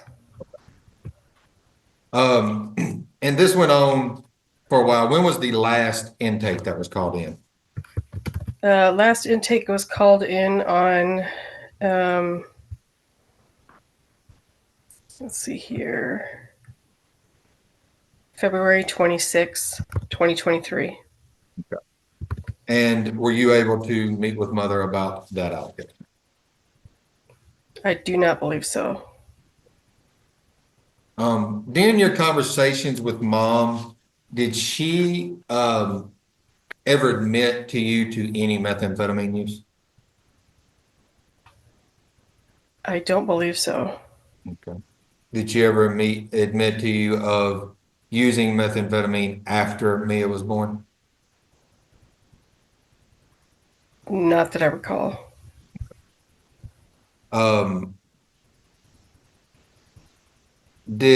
Was there any domestic violence or assaults between mom and grandmother? Yes. Okay. And when did that happen? That happened in, I believe February 2023. Okay. And were you able to meet with mom at that point? I met with her,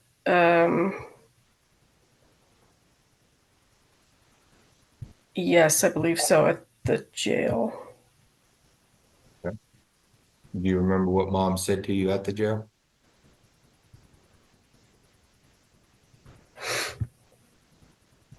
Let me see here. I do recall she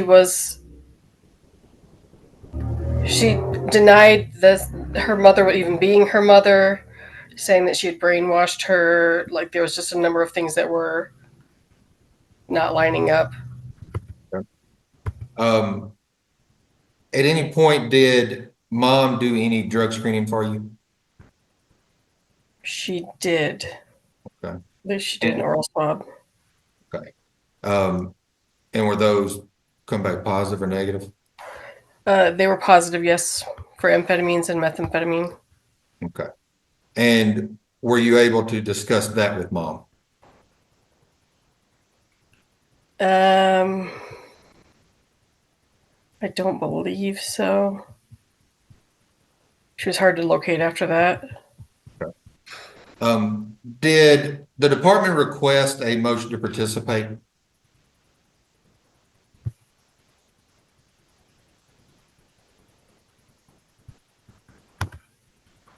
No. Maybe, so I apologize. I'm just having difficulty recalling the details I'm looking here.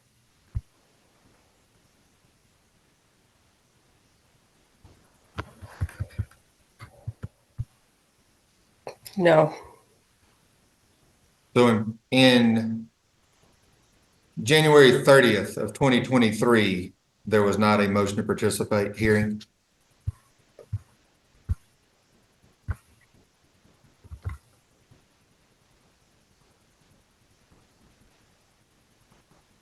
I apologize. Yes, there was.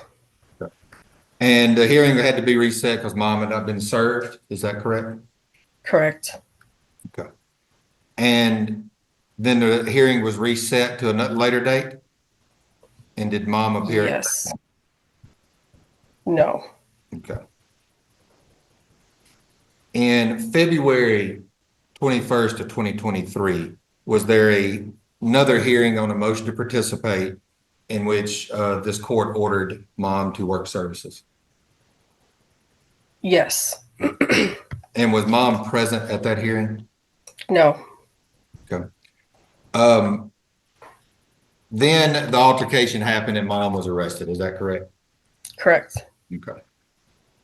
And say again what the statements were that mom made about the altercation and about her mother. She did confirm that there was an altercation. She denied that the woman was her mother, said that she had been brainwashing her for 4 to 5 years.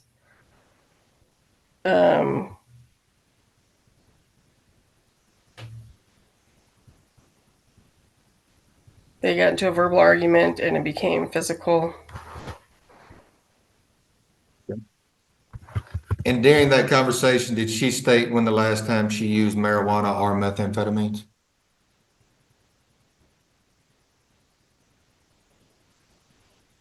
She said that the last time she'd used meth was a couple months prior. And yes, the day before was when she last smoked marijuana. Okay. And where was the child at this time? If mom was in jail, where was the child? The child was being cared for, I believe, by the grandmother. Okay. And had mom in the past made statements about grandmother using methamphetamines? Yes. Okay. So there's a concern about leaving the child in that home? Correct. Okay. Did mom tell you at the time who the father of the child was? Did she ever give you a name? I'm trying to recall. Let me see. I believe she did identify Mr. Perez. Yes. And now on your beginning of your report, you have an unknown father. Is that correct? That's correct. Okay. So during your investigation, did you ever speak to Mr. Perez or try to track down any father at this point?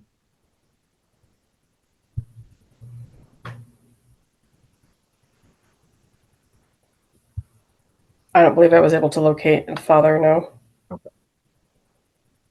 Due to mom being in jail at the time and the concern of the child being in a home with someone the mother had stated had been used as methamphetamines, did you believe it was in the best interest of the child to ask for removal? Correct.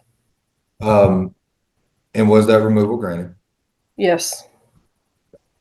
Where was the child placed at that time? When upon removal or prior? Yes, upon removal. The child was placed in foster care. Okay. And when you went off of the case, how was the child doing? To the best of my knowledge, she was doing good. Okay. Did you notify mom of the removal? I'm not sure that I had any contact with her after that. Okay. Did you go back to the jail and notify mom and leave her a copy of the court order? Yes, I did. I apologize. Yes. And mom was still incarcerated at that time? Correct. Okay. Now, after the removal, you were able to get in touch with Mr. Perez. Is that correct? Yes. Okay. And at that time, he stated that he was possibly the father, wasn't 100% sure? Correct. Okay. All right. And that he wanted to do paternity testing? Correct. Okay. Now, that paternity testing did not happen during your time on the case. Is that correct? No. Okay. But at that point, due to the removal already happening and him wanting a paternity testing, it was in the best interest of the child to stay in foster care for the time being. Is that correct? Yes. Okay. And your involvement in the case ended at the adversary hearing when the court ordered temporary managing conservatorship to the party? Yes. And you do believe, due to your time on the case and the months that you worked on it, that it was in the child's best interest? Correct. I'll pass the witness, Your Honor. All right, Ms. Kincaid? No questions, Your Honor. Okay, Ms. Grant?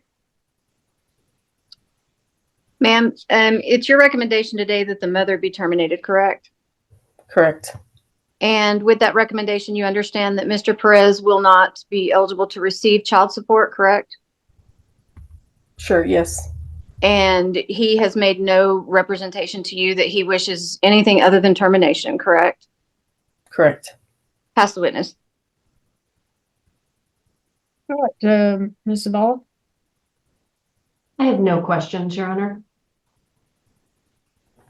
All right, Mr. Trout, any further questions of this witness? Not from Ms. Evans, Your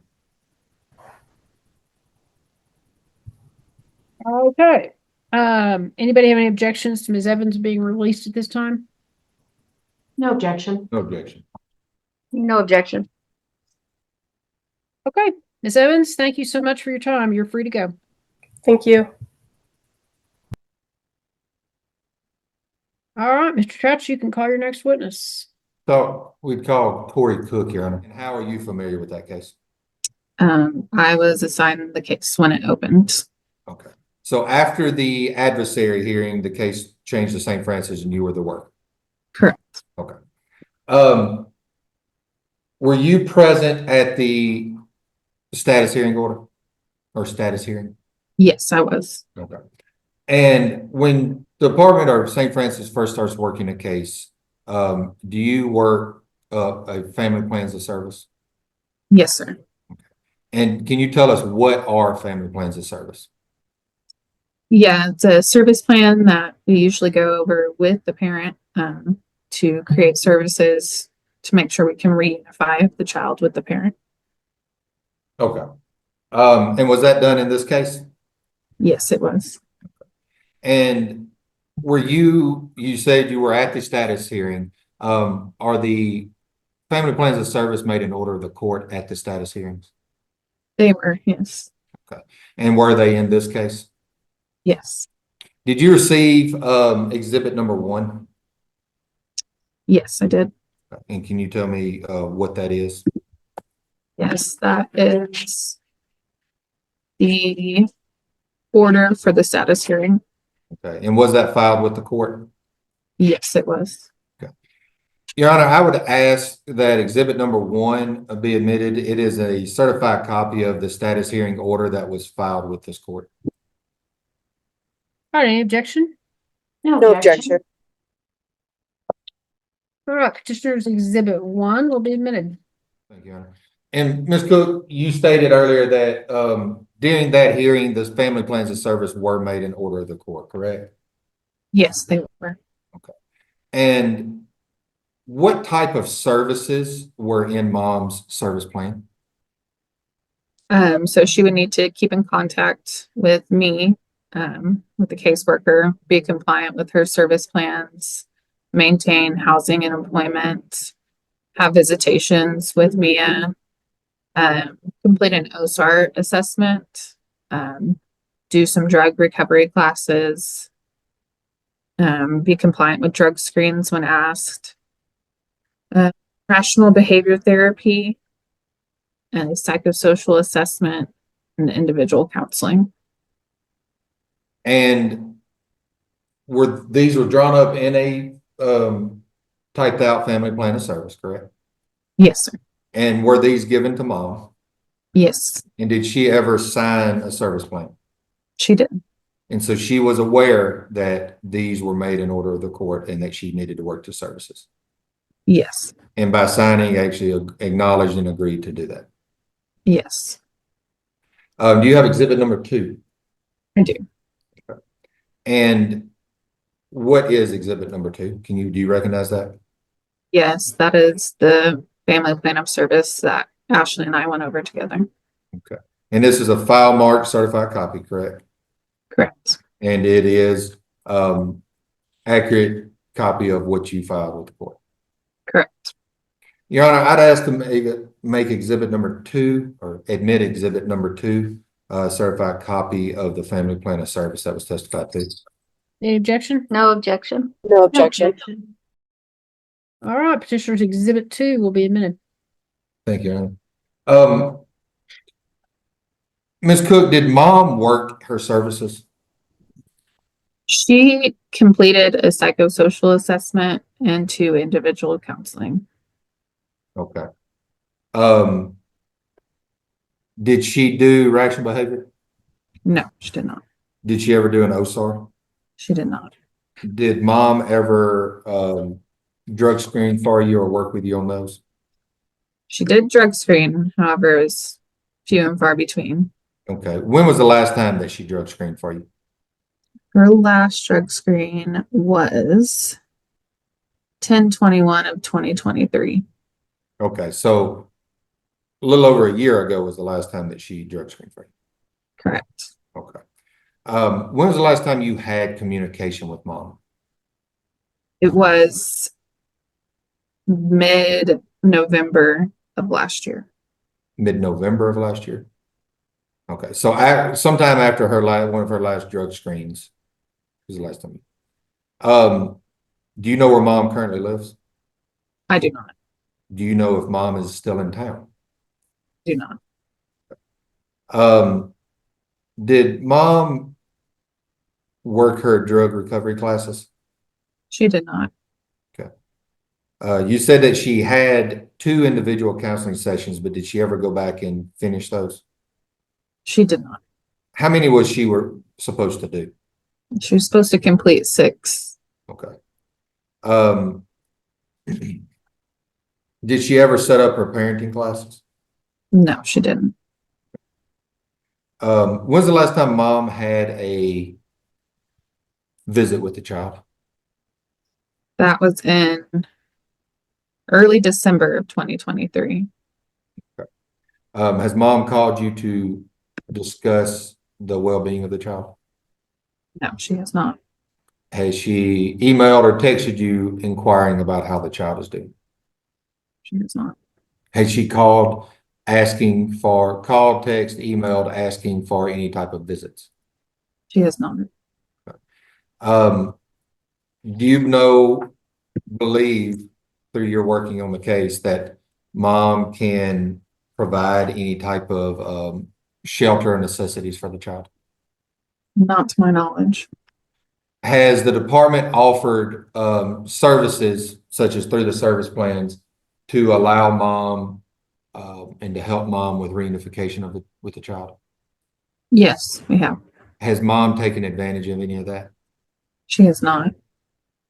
And we've been in this case for longer than 6 months. Is that correct? Yes, sir. Has mom ever had prior CPS cases? Yes, she has. Has mom ever had any termination ever been granted on mom? Yes, she has. Okay.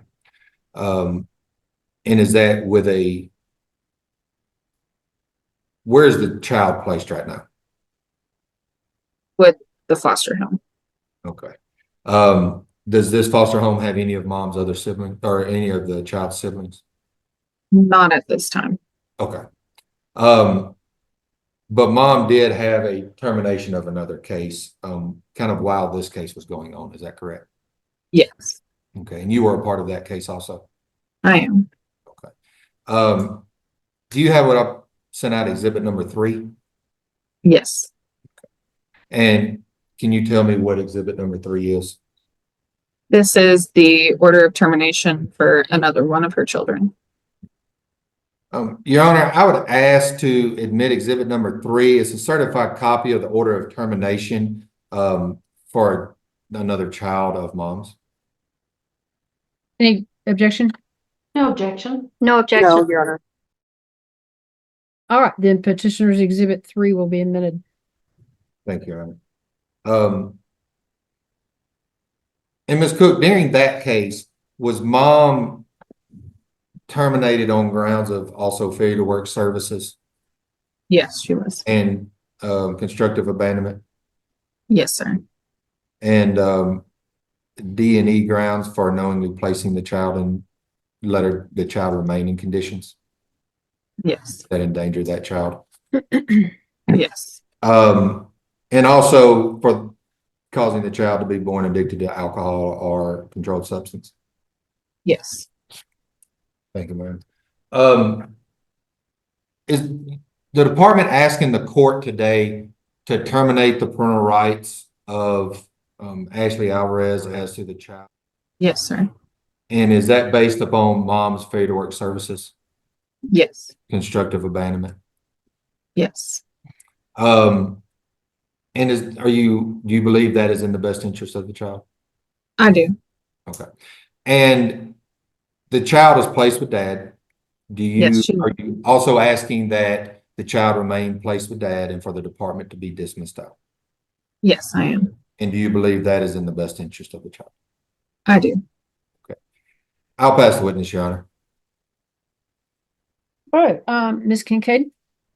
Thank you, Your Honor. So your last contact with Miss Alvarez was in November of 2023. Yes, ma'am. And after you lost contact, did you make any efforts to locate her? Yes, I've made multiple efforts, going by addresses, searching different phone numbers, trying to call those. I have emailed her as well. Okay. And at the beginning of the case, did she express a willingness to work services? At the beginning of this case, yes, she did. Okay. And she did begin to work at least some of them. Is that correct? She did not until the case with her other child came up. Okay. I'll pass the witness.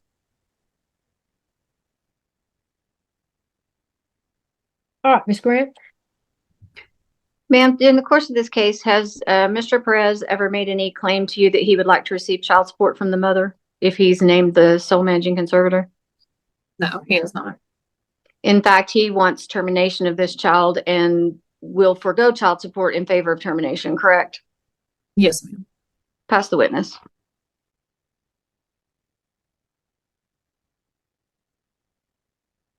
Ms. Small? Ms. Cook, Mia has been placed with Daniel for over, right about 3 months, right? Yes, ma'am. And would you agree that she's bonded to him? 100%. Yes, ma'am. And the house is appropriate? It is. I believe Daniel's mom also helps take care of her, and she's appropriate with Mia? Yes, she is. I'll pass witness. All right. Mr. Trout, anything further? Nothing further, Your Honor. Okay. All right, any further witnesses? No further witnesses. Does the department rest? Department rest, Your Honor. Okay, Ms. Kincaid, anything to present today? No, Your Honor, no witnesses. I haven't had contact with Miss Alvarez for the majority of this case. I have made contact with the caseworker in the past, and I've not been able to locate her for some time. So no witnesses, nothing to present. I rest. All right. Ms. Grant? Your Honor, I'll briefly call my client, Daniel Perez. All right, Mr. Perez. All right, you may proceed. Mr. Perez, did you hear the court announce, or Mr. Trout announce, that you are asking and the department agrees for you to be named sole managing conservator? Yes. And you've had the child for approximately 3 months, is that correct? Yes, ma'am. And during that 3 months, has she been enrolled in school and all of her medical needs been met by you? No school yet. She's still little for school, but she has gone to her doctor visits and everything. Does she go to any daycare, or do you receive any assistance with her daily care while you work? No. Okay. And do you feel that it is in the best interest of the child for the mother to be terminated? Yes. And do you understand that by requesting sole managing conservatorship with termination of the mother, that you will not be receiving child support in a court order today? Yes, I understand. Is it your preference that the mother's rights be terminated and you not receive child support? Yes. And can you tell me why you believe that's in the best interest of the child? I just don't see me getting anything from the mother in the future. Is it your understanding that she doesn't owe child support on the termination of her other child? Yes. And do you believe that any continued contact with the child and the mother, if ordered, would be detrimental to the child's safety and well-being? Yes. You've been active in this case from the beginning, correct? Yes, ma'am. And during the activity in this case, has the mother expressed interest in maintaining any contact with the child, to your knowledge? I haven't had any contact with her at all. Okay, and that includes the last 3 months that you've had possession of the child, correct? Yes. Sir, are you married? No, ma'am. Does anyone else reside in the home with you and the child? My mother? And is your mother an approved person to have contact with the child? Yes. Do they have a good bond and are safe and appropriate with one another? Yes, very. And is it your testimony today that the department has provided all of the services necessary for you to bond and reunite with your child? Yes, ma'am. Do you believe that the same services offered to you were available to the child's mother during this case? Yes. And do you believe the department made all necessary and reasonable efforts to reunite with the mother? Yes. And that was unsuccessful, correct? Yes, ma'am. Pass the witness, Judge. Okay. Mr. Trout, any questions? No questions, Your Honor. All right. And Ms. Kincaid? Briefly, Your Honor, when is the last time you had contact with Ms. Alvarez? I can't remember, but it has been way over a year. Okay, has she made any efforts to reach out to you to see the child? No, ma'am. Okay, I'll pass the witness. All right. Ms. Zavala? No questions, Your Honor. All right. Ms. Grant, anything further of your witness? Nothing further and no further witnesses, Judge. We rest. Okay, thank you. All right, then, Ms. Zavala, anything to present today? No witnesses, I rest, just recommendation. All right, I'll take your recommendation at this time. I do believe the agreement that was announced regarding Dad is in Mia's best interest. I've gotten to meet with Mia and Dad in his home several times. She seems very comfortable with him. Every time she's progressing, he has shared custody of some other children, and so she's got that relationship with them. And I've got no concerns about her continuing to stay with Dad. I do believe that termination of Mom, her parental rights, would be in Mia's best interest at this time. All right, thank you very much.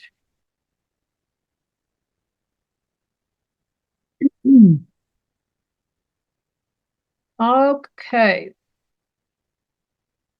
I do find by clear and convincing evidence that it is in the best interest of the child, terminate the parental rights between the child and her mother, Ashley Alvarez, based on Texas Family Code Section 161.001 B1, the M, N, and O grounds, and the best interest under 161.001 subsection B2. At this time, I will name Daniel Perez as the sole managing conservator of Mia. I will dismiss the Department of Family and Protective Services from this case and all court-appointed attorneys from the case. Just as a reminder, your de novo timeframe does begin to run since I've rendered an open court. And if you are instructed to file a notice of appeal, please do not do so until a final order has been signed and adopted by the referring court. Mr. Perez, thank you very much for stepping up for your child and for working with us and, making this happen. And I wish you the very best of luck moving forward. And I'm very, very glad that we were able to get her back with family. Thank you. I appreciate it. All right, sir. Okay, everybody have a good rest of your afternoon. Thank you all very much. We will be in recess. Thank you. We'll be adjourned. Don't have anything else. We'll be adjourned.